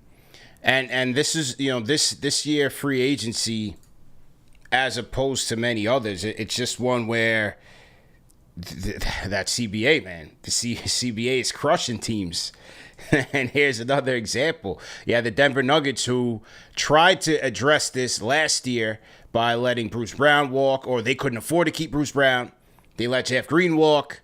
They leaned in on their youngsters. Ended up costing them. The lack of depth, I thought, was part of what cost them, even though, look, they should have won. They should have beaten the Timberwolves by any stretch. And if they do, we might be singing a different tune. You might have had Denver and the Celtics in the finals. Who knows? But now, here it is again. They lose KCP, 3-and-D flamethrower, 41% from three this year, 39 from 42 from the corners rather. Good mid-range shooter, 46% from the mid-range. That's a tough loss by Denver, man. I don't know how they recover. Do they go out there and go get Bruce Brown back? Do they trade with the Raptors and try to get Bruce Brown? I don't know. I got to see what's going on with their cap. But that's just one piece of the puzzle, though, CP. They need, they still have their starting four, right? You still have MPJ, you still got Aaron Gordon, you still got Jokic, you still got Murray. Obviously, this also comes down to Murray being healthy throughout the regular season too, and not missing time. But not having that legitimate 3-and-D guy, that's who they really have to replace, because that's the other guy that opens everything up for them. I mean, Gordon's not really a three-point shooter. Yeah. We know MPJ can be. Murray can be a guy who can knock down threes. So can Jokic. But they really benefited having from four players that can knock down threes, because then it opens things up for someone like Aaron Gordon to cut baseline. It opens things up for Jamal Murray when you have somebody who can shoot threes and just drive the lane, right? So that's how do you counter for that? And I see someone saying, I forget who it was in the chat, saying, "Oh, maybe now they really go get Russ." Russ ain't helping with that. Russ ain't helping with that. Helping. Is Brody's not gonna help with that? Oh my God, Brody's gonna be out there building a brick house. Jokic is gonna be like, what is going on? We were just champions. That's how quickly, man. But you know what? At least no dynasties, bro. Jokic's rebounding will definitely take an increase if he has Russ shooting threes, man. Oh, yeah. So where did the Clippers turn, man? Call us up, 657-383-1509, or you can hit us up on the Discord. You can hit us up on the NBA Report Discord, the Knicks Fan TV Discord. Let us know where you guys are at, and we will tap in, man. Salute to everybody watching, listening, wherever you guys are at. For my franchise channel members, go ahead and throw a custom emoji in the chat. Let us know that you are in here heavy. CP and Alex on the ones and twos, NBA Free Agency Show 2024. And pretty lackluster so far. Shout out to the Rhyme Animal Chuck D. Our $10 super chat says the OG money shook the cart. Brunson sacrificed the Jalen jersey will hang. JB is a made man. We love OG, but looking side-eyed. Bridges doesn't have that OG pressure. In my opinion, losing iHeart is bad. Losing Mitch hurts, man. Yeah, man. As Chuck in the chat says, CBA is making legends wobbling, man. It's hurting teams, man. But hey, we'll just as the Knicks get good, now we have this crazy more rules, hard cap. Yeah, they got more rules, man. Dan from New Jersey. First it was the hand checking. Yeah, now it's hard caps. Right. Dan from New Jersey, go ahead and unmute your mic. Okay. Wah. How you doing, man? How you doing? CP, Alex, this is the first call that I've really had since the Mikal Bridges news, so I just want to give you my reaction to that real quick, if that's all right. Yeah, go ahead. I love this trade for us. I was, just chilling that night when I saw it. I woke up the whole house. They go to sleep pretty early around here, and it's a great time to be a Knicks fan. I never in my life have I ever been in a situation in which the Knicks were projected to go to the conference finals and were expected to have a shot at the finals and maybe even win it all. Like, this is surreal. So, yeah, love the trade. I hope we don't give up Deuce. It doesn't seem like we are. But, yeah, man, great time. Love it. All right, my guy Dan from New Jersey. Appreciate the call, man. Let me get to, or Al. Anything on Dan's comment? Anything on Dan? No comment. All right, shout out to Dan. All right, we'll load up some more people here. Zay from Maryland. Zay, go ahead and unmute your mic. Yo, what's good? Good, man. How you doing? Doing all right, man. Just waiting it out, man. Seeing what's going to shake with this free agency. It's going to be a tough one, but I think I've been thinking about it, and I think it's best if iHeart is, we're going to most likely have to move on from iHeart. So I'm just looking at what other options we have as that we can pick up for center, because my thing is, I would rather keep Mitch than trade Mitch and then get iHeart, because I feel like we're still going to be lacking at some point with the center depth.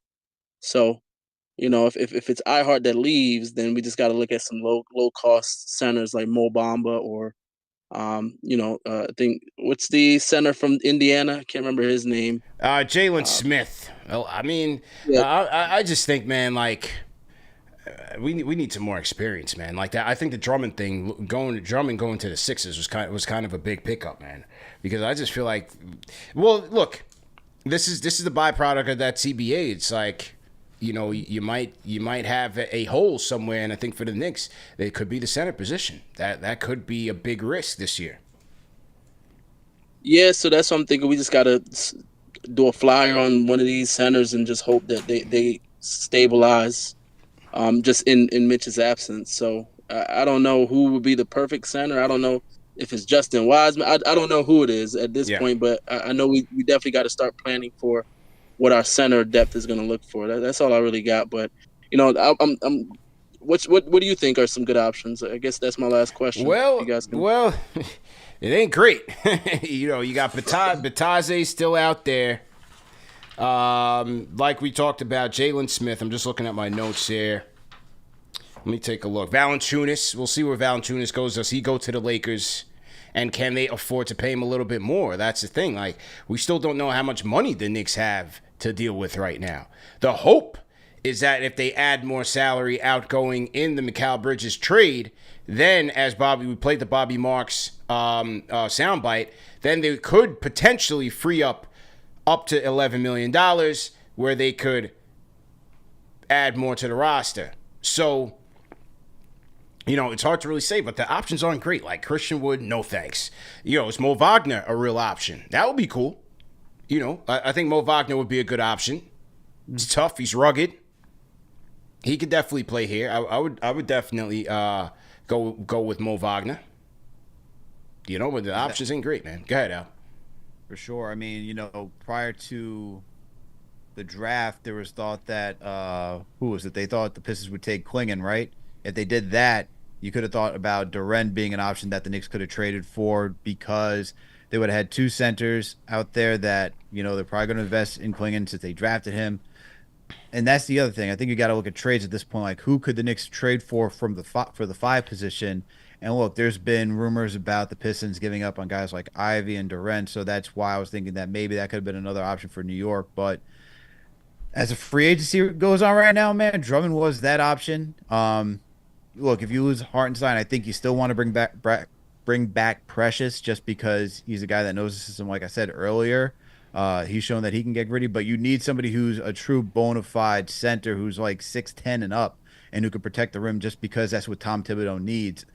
But as Ari even noted when he called in, you want someone offensive as well, man. You want somebody who you have to guard and that can do some passing, and that's the tough part. Is that how about Tice? Hartenstein on Tice? Yeah, how about Daniel Tice? He's kind of washed, man. I mean, no, like I told you, what are we doing? The options ain't great, man. What are we doing? I'm looking at Tice. Tice. If you're calling Tice, you might as well just call Taj at this point and see if Taj has got anything left in the tank. Thomas Bryant. Anybody? Yeah. People in the chat still hanging on to that Mo Bamba dream. They want to bring Mo home in the worst way. Okay.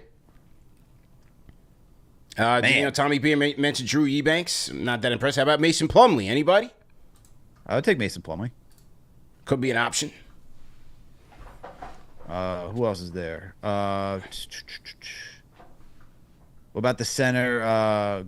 Was it from Orlando? Who's What's his name? You talking about Mobamba? Bataze. Bataze, yeah. Bataze would be another option. Xavier Tillman. He had a good showing in the finals. Does Boston bring him back? So, I mean, there might be some options, but the thing is like, if the Knicks lose iHeart and you're talking about just Mitch here, and he goes down, now you're talking about Xavier Tillman, Sims, Mason Plumlee, Sims. Like, they're going to be in a tricky spot. Yeah, I did. They're going to be in a tricky spot, man. What about Sarge? Dario Sarge. I'm good. He's washed. He's beyond washed. All right, say appreciate the call, man. All right, let's get Way Too Mellow in here on the Discord. Way Too Mellow, how you feeling? What up, CP? What up, Alex? How you doing, man? What up? All right. Been we're already good here on this whole free agency thing for the most part. So I'm not stressing. I really just wanted to come in here to chuckle a little bit at 76ers fans in their desperate pursuit for Paul George. And I just wanted to say I hope they sign Paul George to a maximum deal for, what would it be, $250 million, something like that? It would be, I think it's 212, I believe. Either 212, I think it's 212. Well, I hope they sign him to a max deal, him or Klay Thompson, and then we could whoop on that for the next 5 years, because Paul George don't put no fear in my heart. I didn't want him here. And best case scenario, I think, is him going to the 76ers. Yeah. I think we're going to get Hartenstein back. I know we're very nervous about it right now, but yeah, I don't think he wants to leave. I think we had a good time here. Yeah, he did. He's still going to make millions of dollars. And yeah, do you guys really think the Thunder want to pick up a big that can't shoot threes? I mean, they play 5 out, basically like 2K offense, where they just let SGA go one-on-one at the top. I don't think they want a big that can't shoot.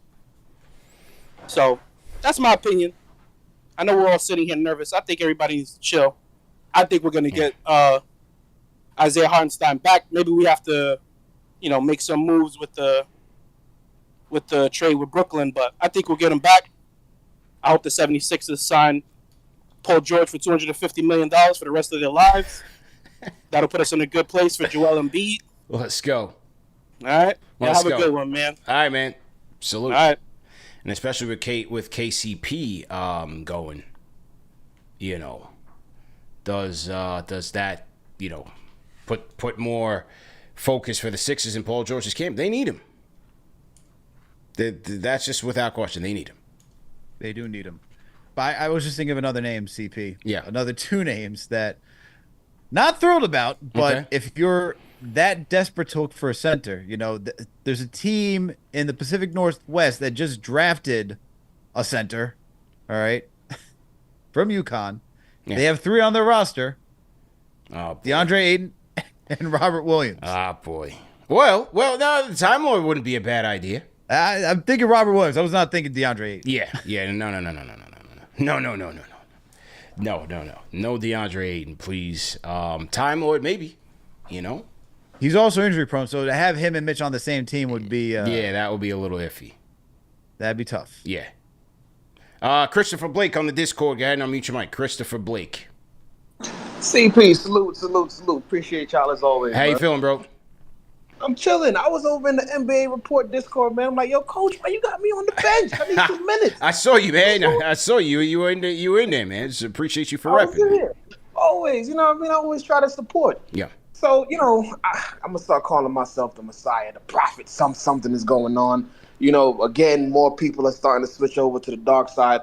There's a guy I want to look into, right? It's going to sound crazy, but I think we should throw a little bit of that minimum to Bol. Why not? He is offensively talented. Tibbs already has a center on the roster they just drafted who, if you're going to develop, why not just try and see what he can do? You know what I'm saying? Give it a shot. And he can stretch the floor, and he can block shots. He got to put a little bit of weight on him. He's skinny. But at this point, we so close to the cap, we got to think outside the box. That big guy who we normally would go after probably isn't there. We got to look at something else. Try something different. Just give it a shot. See what happens. Why not? What can you lose? Worst case scenario, you put him on the squad, you don't play him. So what? Looks like Bol already signed, man. He signed already? Yeah, man. Christopher Blake, come on, man. You said you was with it, man. You said you was on top of things, man. What's going on, bro? Man, I gotta recalibrate. Yeah, you gotta refresh. You gotta refresh. All right, then I guess I'm on the Mo Bamba train. Well, just get him out of here, man. The tomatoes are about to start coming out, man. I'm telling you, save yourself, bro. CP, why is it that? Yeah. All right, man. This is. I had to save him, man. CP, this would be the third season, by the way, because technically the new NBA season starts on the day of free agency, right? This is 3 seasons in a row now that we're going to go through random center names that were like, should we bring Tyson Chandler back? Like, who are we calling now? Oh man, somebody Kobe in the chat said worst take. Oh man, he just kept stumbling. He couldn't get himself up, man. He couldn't keep himself up, man. He just kept going further and further down the hole, man. Oh man, oh man. It's all right, man, Christopher. Sometimes you just don't have your fastball, man. It's okay, man. You call back anytime, man. Yeah, he's late, man. Yesterday, Bo signed back yesterday with the Phoenix Suns. KD was letting him walk. So I mean, you got the rumors between KD and Houston. Yeah. What's that about, man? Well, what is that about, man? Why is KD always in trade rumors now, man? Yeah. Is he not happy in Phoenix? Isn't that where he wanted to be? I don't understand. I don't understand the whole Houston thing. I don't get that at all. I don't get that at all. Okay. What else we got here? Salute to everybody in the chat. Once again, hit that thumbs up button for you boys. CP franchise, Alex Rotaros on the 1s and 2s. Okay, we got somebody in the chat saying Knicks got Monte Morris and he's spamming the chat. Let's get him up out of here. Let's pack him up and block him. Dwight Howard. Oof. Yeah, let's get him out of here. We only allow one person to provide us with fake updates, and that is Robert Randolph, our resident insider. So let's get him out of there. He's out. Would you trade for Steven Adams, who's on Houston? I guess. You know, they do have many second-round picks available.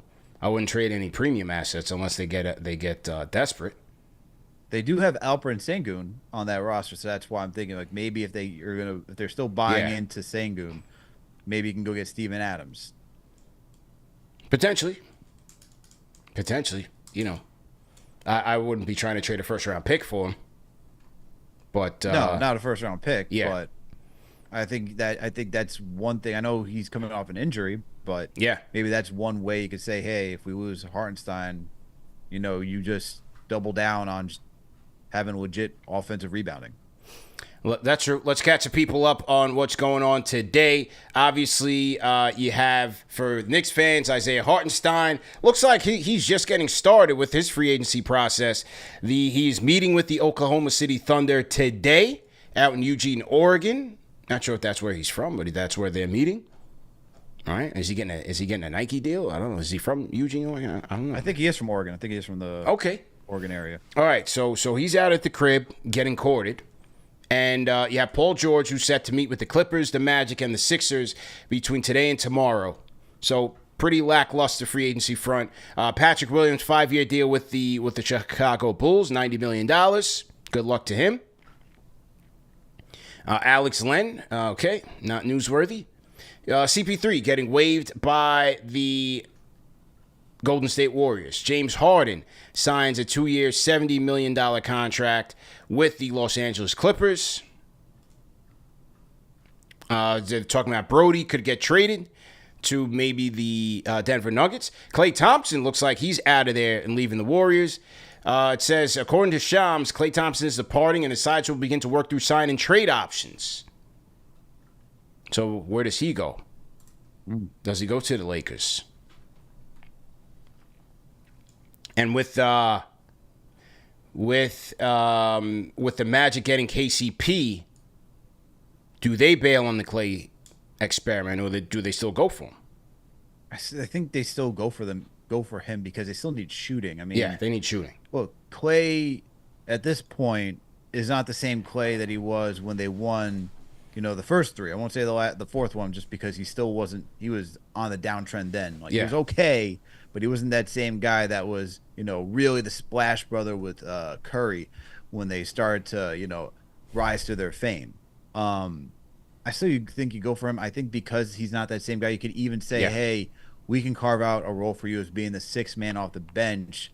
I hope Clay doesn't view himself as a starter in this league just because we saw in Golden State, if you can, hold your own weight next to Steph Curry, who's drawing all that attention, I think that's telling that, you're on the downtrend. Now, maybe he does bounce back, and that's certainly possible, but I think if you're the Magic, you could sell Clay on being a sixth man out there, providing more shooting, veteran leadership for a young team.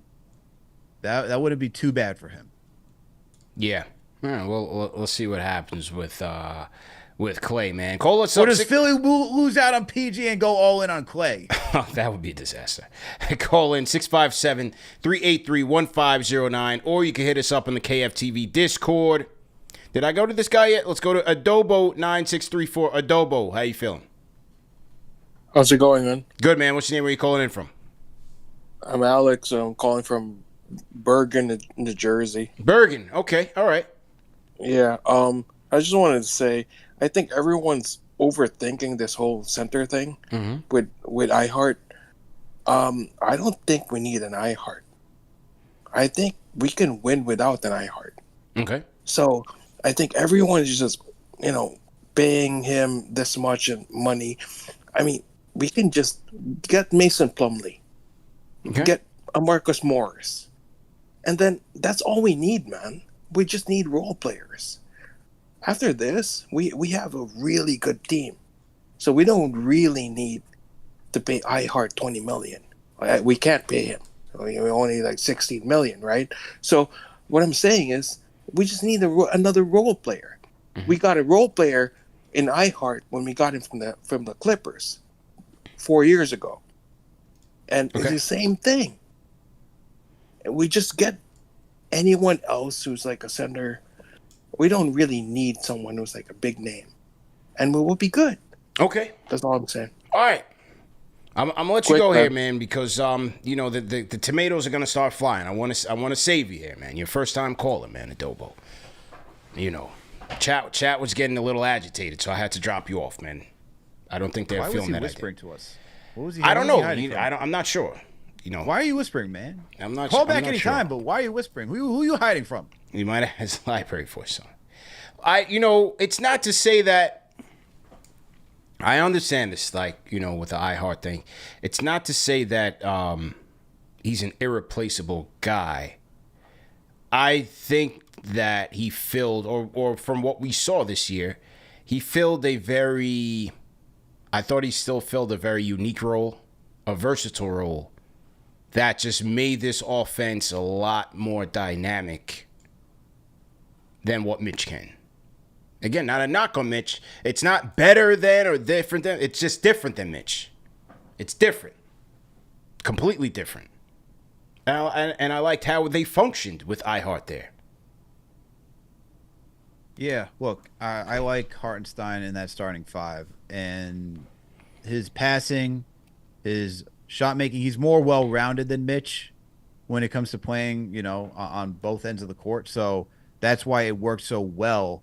But it's more so the passing for me and the floaters, right, that really transcend that starting five to another level because, you're not Mitch, even though he's a great lob threat, because his lack of offense of creativity, you don't have to really plan too much to stop him, and then it just slows down that starting five. And while Mitch is great defensively and great as an offensive rebounder, I just think the more well-rounded fit, which is Isaiah Hartenstein in that starting five, helps this team move forward. So it's tough, man.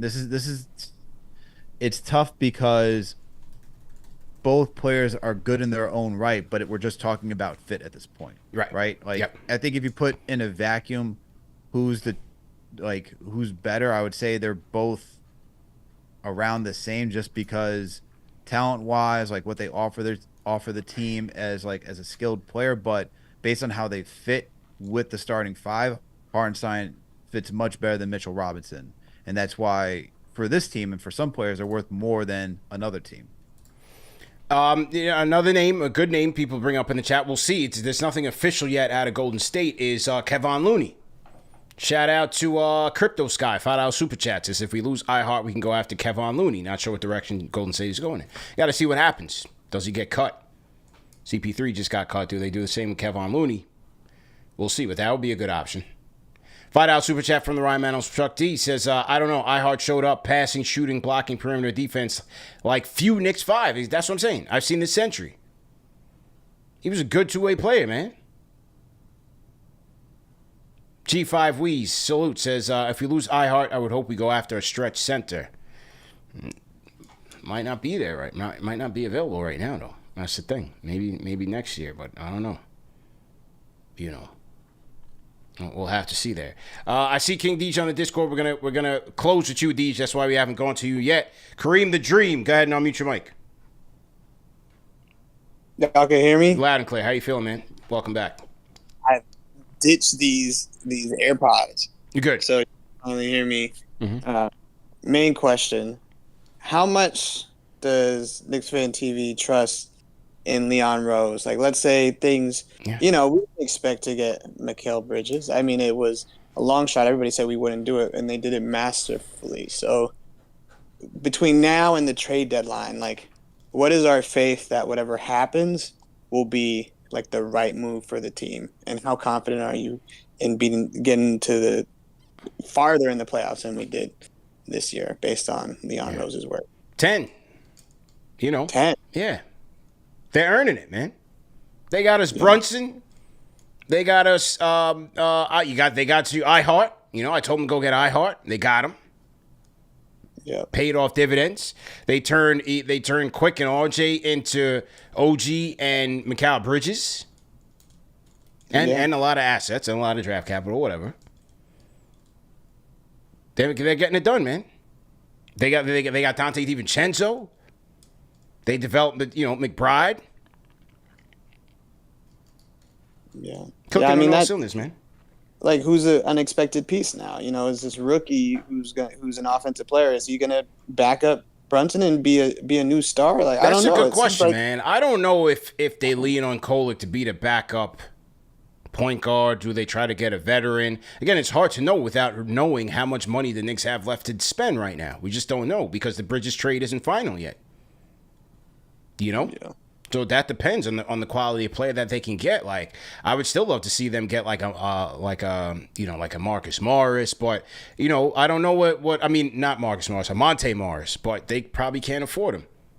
So it's gonna be interesting to see if they really lean on Kolek or do they go with Deuce? Do they give Deuce the opportunity? I don't know. What do you think, Al? I would expect Kolek to get so. I think Deuce is going to get the opportunity to shine. Let me start off with that. Deuce is going to get the opportunity to show what he has worked on this offseason. Mm-hmm. If he still is not the playmaker that second unit needs, I could see Kolek starting to get some shine here or there. But it would also depend on how Kolek is playing, during practice, during the preseason. I mean, we've seen Quickley, drafted, get into that rotation, and just start to thrive, right? So it wouldn't surprise me that Tibbs could put trust into another young player, but it all comes down to giving Deuce that opportunity to shine first. So he did it for Grimes, right? He did it for Fournier, right? Well, let's think about 2 years ago where it was Fournier was the de facto starting shooting guard, didn't work out, then Grimes replaced him. Following season, Grimes was the de facto starting shooting guard, didn't work out. Then he replaced him with Dante. I expect McBride to get the same treatment as those other two guys before any other change gets made. I agree with you. I definitely agree there. People keep asking about Rokas. Rokas ain't coming, man. That ship is probably sailed for the time being. So we'll see. No updates from Woes or Shams in the last 30 minutes. So. This has been a doozy of a free agency 2024. It's been an absolute doozy. 90 seconds. An absolute doozy here. All right. Even your British assistant is telling you to cut. Yeah, even my British assistant is trying to cut, man. But we are still here. Salute to everybody in the chat once again. Hit that thumbs up button for you boys. CP and Alex on the ones and twos. NBA free agency show, a.k.a. Knicks Offseason Central. Let's get it going here. All right, let's get to a couple people on the phones here. 551. What's your name? Where you calling in from? 551. 60 seconds. All right, man. This guy's not ready. We're going to drop him off and let him get back to dinner. You got to turn down the volume. When you're coming on, when you call into the show, people, turn down the volume in the background. Al, you want to know what's so funny, though? You know, I'm always getting on people for rocking the earbuds, right? So SY hit me yesterday. Yesterday I was chilling. Like, I should have had the studio with me because I was out on the road. I should have brought the studio with me. You weren't prepared. I got lazy. I was like, whatever. Whatever. I'll have to adjust. SY hits me like, yo, we need you to come on tonight. I wasn't even planning on it. So last minute, I had to scramble up. I didn't have anything. No mic, no camera, no nothing. 10 seconds. So I had to, just use what I had, man. I had to MacGyver the situation. I ended up using some earbuds to do that. Oof. And then what do you know? I had some nerd who commented on the video, oh, don't people know how bad earbuds are for sound quality? It's like, listen, man. You can't make it up, bro. Can't make it up. Were they wired or were they wireless? No, they were AirPods. They were wireless. They were AirPods. Yeah, AirPods. Okay. Yeah. Oh, wow. I had to do what I had to do. What was I gonna do? Why does it sound like CP's going through a tunnel? I had to. The first comment on the video. Don't people know how bad AirPods do? I said, bro. CP thought he had the night off. Yeah, that's what I was hoping for, man.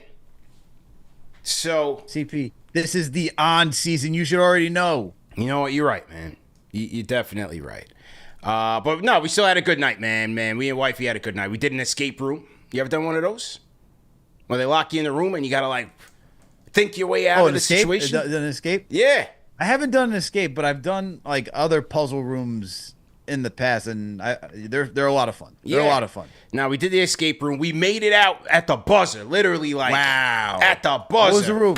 All right, CB, paint the picture. What was the room? What did it look like? It's hard to describe, man. But basically, it's hard to describe, without completely boring people. But fact of the matter is, we made it out with about 30 seconds left, and so that was good, man. CP, I'm more invested in this escape room now because you're talking about being bored to death. This free agency is boring. It's boring, Come on, man. Yeah, no, they're fun, man. They're fun. They definitely get you thinking. Good teamwork, good team building type of thing, Mm-hmm. So, it was just the two of us. Some people go in groups of four. Yeah, some people go in groups of four. So, it was just the two of us. We like to, handle it a little privately and just troubleshoot our way out of there, man. So, we got out of there. Watch the UFC. Watch the Pereira fight. Okay. Yeah. Completely dismantled this dude with a standing leg kick that just took the dude's head off. It was incredible. And so, yeah, that was pretty much the weekend, man. Did a little bowling, you know what I'm saying? Got my Al Bundy on. Yeah, did a little bowling. Oh, you're a bowler, too. Look at this guy. Yeah, I do a little bit of everything at my age, man, Try to stay active. Do a little bit of everything, Okay. Yeah. Right, look at this guy. He's painted the town red, as they would say, huh? Yeah. That's it, man. These are the type of activities that you get into, Did you play any shuffleboard? No, I have not gotten to the shuffleboard, man. Should not have it. Did not get into the shuffleboard, man. I'm just wondering because you get up there in age, CP. You're talking about not getting the naps. You talk about naps are critical. Come on, man. Naps are critical, man. So that's it, man. Being old. 845. What's your name? Where you calling in from? Yo. Calling in from Gainesville, Florida. Come through clear? Yes, sir. Loud and clear. How you feeling, man? Feeling good, man. Good to be on the show. Long-time listener, long-time Knicks fan. Appreciate it, man. Shout out to you guys, man. Yeah, really love the show. I just wanted to rapid fire, just two quick things. Okay. So one, a guy that we haven't mentioned, I felt like Omar Youssefin, I saw, just got waived by the Jazz. Okay. I don't know. I saw, we like to develop guys. He's still young. I feel like someone maybe we can still get in and Yeah. maybe get going. But then another thing I just want to touch on, I'm kind of worried about the Jalen Brunson extension that's looming, because if he doesn't, take that deal right now this offseason, then I feel like next offseason we might run into a little bit of trouble when it comes to money. I know I'm looking a little bit into the future, but just thinking as far as the team's constructed and with all we gave up for Mikal, you know what I'm saying? Just trying to just see how that's going to affect us, as we go down the road here. Yeah, no, it's going to be interesting, man. We haven't heard anything on it just yet on the Brunson front. But I think even with this Mikal Bridges trade, they're going to be tiptoeing along that second apron. They're just going to be towing that line. So we'll have to see if Brunson gives him a break and frees him up there, Al. And then he says, Omar, you're 7. Just got clipped by the Jazz, man. Your thoughts on that potential? I think he'll be okay. Yeah. It's like he'd be an okay center. What you're really looking for is, like, when I look at Mitch, when I look at Isaiah Hartenstein, you want guys who are going to be strong centers, guys who are going to be able to play physical. I don't see him as a physical center. I see him more as a finesse. So that's the thing, is playing for the New York Knicks, a gritty team, you're going to need a player that wants to get gritty. That's why losing Drummond so early, as we talked about, that would have been a guy that could at least fit that type of role. So, look, man, I mean, if the Knicks are going to be a second apron team, just go out and just pay Isaiah Hartenstein. I mean, you might as well just walk in at this point. Yeah, true indeed, man. True indeed. All right, man. Appreciate the call, bro. All right, 917. What's your name? Where you calling in from? Hey, my name is Sal. Can you hear me clear? Loud and clear, man. You talk a little bit louder, though. A little bit louder. Yeah. I had a couple ideas going on. I'm just thinking, if we're looking at the free agent point, if Isaiah doesn't stay, if we can get Isaiah on that $16 million deal, there's no better option than him. He's analytically one of the best players in the league. Yes. But if he walks, we got options to go get Jonas Valanciunas. And if we look at the trade route, we don't know what Atlanta is doing. And Clint Capella is a name I'm really interested in. I just want to know what your thoughts are on that. Yeah, I just don't know in terms of for the Knicks. Like, are they like, they don't have draft picks that they can really trade in terms of first round picks. So it depends on what a guy like Capella could be had for. I'm not sure if trading is the route, unless it's, salary for salary, which gets even more difficult as they creep up on these aprons. I mean, you could always do a sign and trade with Isaiah Hartenstein if he walks, and get a trade exception back to move on to go to for Atlanta. You mean trade Hartenstein to Atlanta?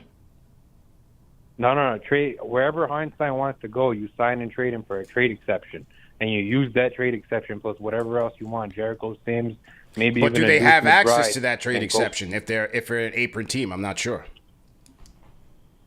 I would have to look into that. Yeah. But I think they could do it. Okay. What's your next idea? Just based off the talent, Jonas Valanciunas, I think he fits the same type of play style. Sure. He could shoot a little bit. He could move around with the ball. He could pass the ball. And I don't think he costs the same amount of money that Isaiah Hartenstein cost in this year. And the other thing that a little bit worries me about Isaiah Hartenstein is that he did this in a contract year, and I'm always skeptical about players in their contract years. But he's analytically one of the best players in the league, and if we can get him for that $16 million, that's like winning the lottery. Yeah, I'm not so sure. Because with iHeart, he always was a high motor guy, even before he got here. To me, this year was more about just him being more comfortable and developing. Just playing better. He's a smart player, man. And he's always been a high motor guy. So I don't know. I'm not sure I buy the contract year thing where it just kind of came out of nowhere. It seems like he legitimately just got better. Yeah, I mean, I guess that's one way of looking at it. But this far into their careers, I don't know how much better players get. Okay. Appreciate the call, man. Go ahead, Al. Yeah, I think Isaiah did get better. I mean, he's only 26 years old. He's just starting to enter his prime. He has much more to go. And let's remember, like, this is a guy who would have gone higher if he didn't get, a fake injury about his knee, as disclosed by the Nets, which he never had. And then he dropped and then had to work his way up essentially from, being a G League type player to now being in the position where he is. I think we have to take that into consideration too, and why this is a difficult decision for him because, look, growing with the Knicks and being a critical part of what they did to get to the postseason, you just don't take that for granted. And, there is a love for him being that glue guy. I mean, you talk to Fred Katz, and he's one of those glue guys. And, look, I'm sure he wants to stay with New York as much as possible, but the opportunity that he missed out on because of where he was drafted and how hard he has had to work to get here, he can't just turn down an opportunity that potentially the Thunder could give him a lot of money. So it's a difficult situation for him, man. And he's not, as we see, like, he's replaceable, but he's not replaceable, right? He's replaceable because you can go out and find a center, but when it comes to certain free agency like markets, there's not necessarily somebody there. And so now when you start to look for players like, as the caller said, Clint Capella, you got to be careful when you do sign and trades because it can either hard cap you at the first or second apron. So that's not necessarily a move you want to do, especially if the Knicks are trying to be under the second apron. Right.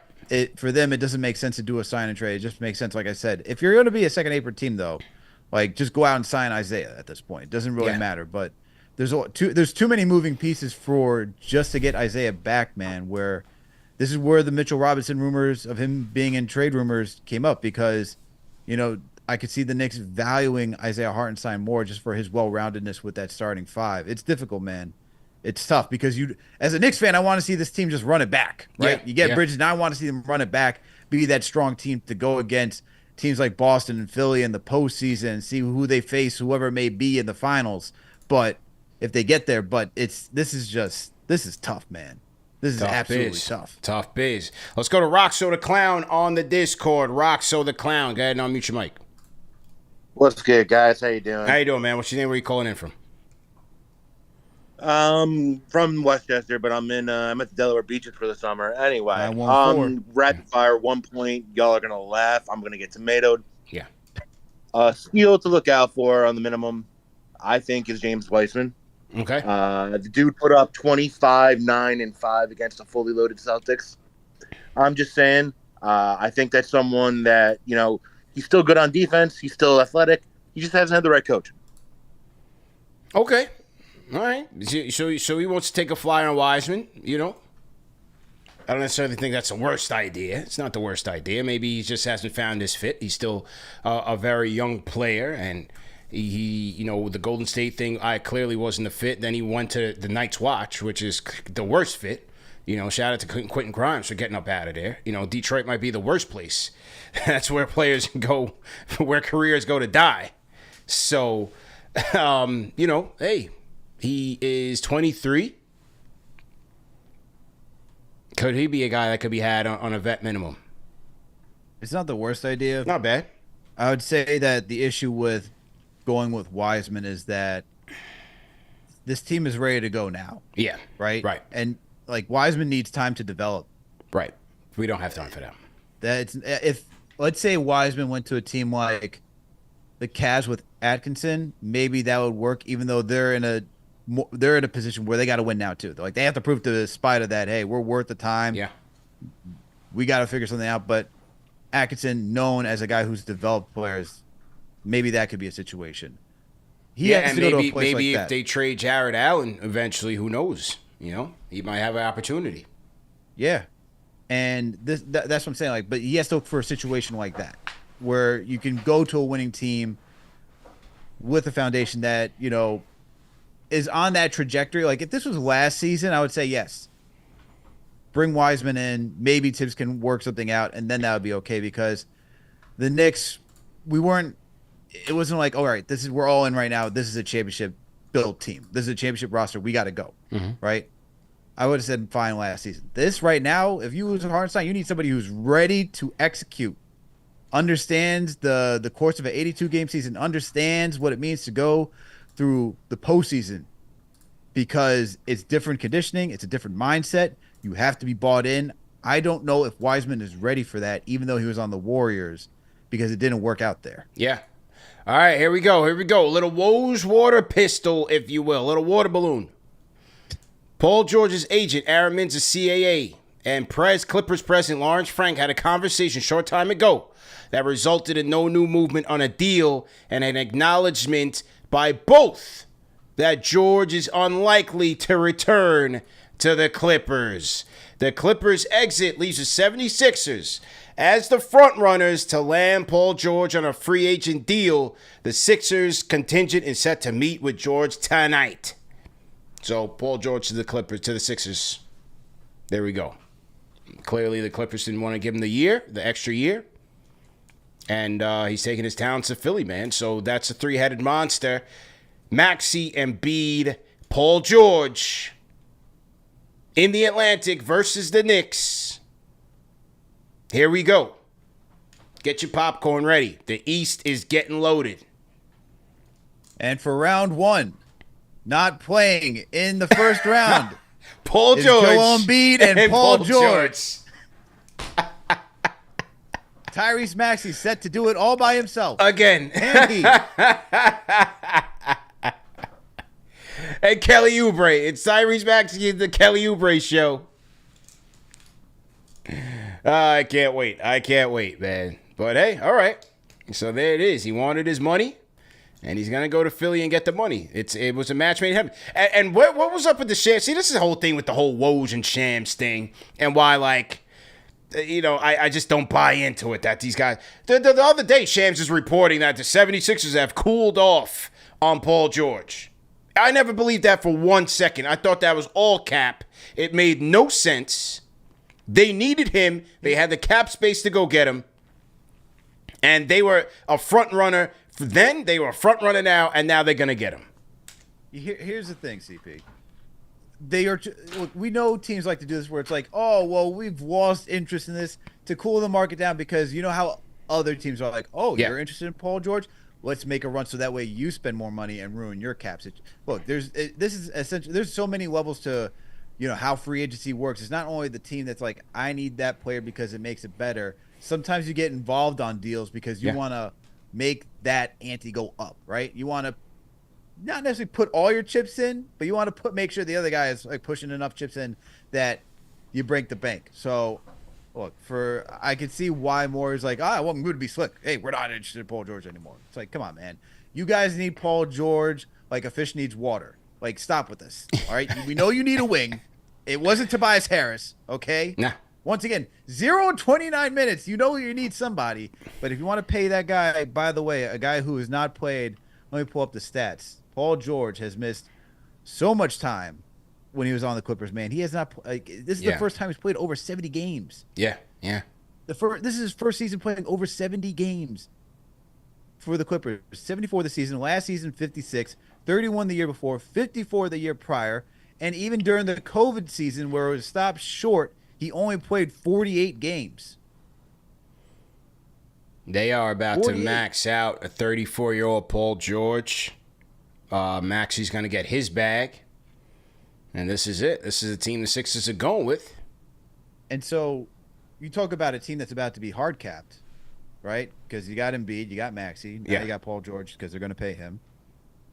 At this point, if you said, hey, we'll trade you a first rounder to get off Paul George if it doesn't work out, I'd be like, no, I need more than that. Yeah. I need more to take on a contract for a guy who I know is not going to be playing most of the time. Gonna be interesting. Look, he's certainly gonna make them a better team, especially when you think about the attention that you got to send to Joel Embiid. What Maxey can do out of that pick and roll, just being an absolute blur. I mean, Paul George is gonna benefit immensely playing off of those guys, and then being able to create himself. But like you said, the question is, how long will this last? Because maybe after year 2, the Sixers regret it, but this is just where they are, man. This is just where they are. So, all right. So, sounds like PG is headed to the Sixers. What do you guys think? Leave some comments in the chat. If you're a Knicks fan, are you scared? Do you not care? Let us know your thoughts, man. 8:17 on the East Coast. CP and Alex, we've gone 2 hours into this thing, and we're going to get ready to wrap up soon. I got to catch up on my Game of Thrones, get some dinner, and we'll be back. Sure that, so the reason why my internet cut out, by the way, CP, earlier, apparently one of the electrical wires caught on fire down the street. Whoa. So, yeah. Whoa. So then that was earlier in the day. I didn't know that because I was out. So then you had the electrical company just cut off the wire. So without anyone like, hey, we're cutting this off, swapping it out. So that's why I got off air for a bit, man. Did they not know it was NBA free agency, or maybe they're Celtics fans and they don't care? I walked They're out already in done. my hat, be like, "What is going on here?" I was like, "Hey, I'm doing a show over here." They're Can I probably get some Celtics notice? fans, man. They're not up on free agency. They don't need to be. So, yeah. Totally understandable, but you back up and running. All good, man. All right, let's wrap it up with King Deej on the check-in. King Deej, close us out, man. All right. Mic check. Everything Yes, good? sir. CP, Loud and clear, sir. How you feeling, man? Oh, man, I'm feeling good. First and foremost, chat gang, hit that thumbs up button for your boys. 3.1, 921. Gotta switch that. Mm-hmm. So Ari get some tomatoes. I heard a guy whisper. Oh, man. Hey, Alex, CP, we got rich people problems. And with that being said, who would have thought? What a time to be alive. Paul George, 34 years, going to the Sixers, and they're still not better than the Knicks. Yeah, I said it. They're still not better than the Knicks. So I'm going to leave with this because I was going to make it rapid fire. I want to make sure I handle this the right way. We all love iHeart.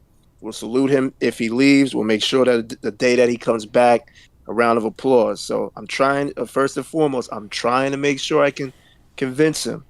If he can't, if he can't, I'm looking at two names circled because I agree with Alex 100%. I'm not trying to, take care of some new project when I got to rely on. The word of the day, CP, is reliability because we know Mitch is going to miss some games. So I'm looking at two names, 2 7-footers. I mean, one of them is 6'11", but they're both very, very, good playoff role players. I'm looking at Mason. I'm looking at Big Val, part of the CAA Mafia. I don't know if Big Val is going to take such a pay cut now that we know that the Pelicans are going a different route. And I don't know what's up with Mason Plumlee. But I'm here to ask y'all, what do y'all two think? As far as the chat gang, salute to everybody. What a time to be alive, man. Paul George is going to the Sixers, and the Knicks are still better. Let ESPN have their little parade. We know what's up. CP Alex, what's up, man? Shout out to y'all. Appreciate you, man. Appreciate you. Yeah, with Drummond off the board, those are naturally the next two for me. You need experience, bro. You need experience. You need innings eaters. Plumlee gets his knickknacks here and there. Valanciunas, he's steady. Good rebounder. He can maintain the Knicks' rebounding edge. But those are the two, man. You need guys with experience, guys that are ready to go from day one. And those would be the next two on my list. Al, what do you think? Yeah, I wouldn't mind Plumlee, and I wouldn't mind. The thing is, like, Valanciunas is cool. He's not. It's just I just think about the defensive versatility, man. Like, he's so slow-footed when it comes to the perimeter, and you know that they purposely put him in the pick and roll so that way someone can get downhill. And I'm just thinking about if you're playing Boston, that's essentially what Drew and Derek White or anybody's going to look for if you go against him, and that's where they'll play your hand. The good thing about Valanciunas, he has an offense, right? And so whenever he's on the floor, you hope that his offense outweighs his defensive presence. So it wouldn't be the worst option, but I'm just thinking from like a standpoint, like how does he fit on this on a Knicks team? It wouldn't be the worst thing. Like, I don't know. Plumlee, I would lean more towards Plumlee than Valanciunas though. But hey, CP just got some news from Sham Sharania. Okay. Detroit Pistons plan to sign Cade Cunningham to a 5-year, $226 million deal, maximum rookie extension. So it was James Edwards of The Athletic. He covers the Pistons. Good for him. Sign the check and ask for a trade. Okay. Oh, you know that for sure. That is what's happening next. Sign the check and get out of there. Ain't no way. Man. Bro, what a place, man. What a place. Where careers go to die, man. Woj says Clippers remain steadfast on a 3-year deal similar to with Paul George, similar to what they gave Kawhi Leonard. They didn't want to budge on the years, and George is getting the 4 years. Philly's going to give it to him. This was easy to predict. Clippers are proceeding into free agency armed with the mid-level exception at 12.9 and the biannual exception at 4.7. So there they go. Maybe they get Kelly Oubre and some other guys to pair up with Harden and Kawhi Leonard, but you can pretty much forget about the Los Angeles Clippers and their championship aspirations because that ship has sailed. Goodbye. Okay. Salute to everybody who tapped in, man. Great show. Be back at it tomorrow for a Bleacher Report simulcast. We'll be back on the lunchtime stream. See if anything goes down with Isaiah Hartenstein, but nothing new. He's meeting with the OKC Thunder today.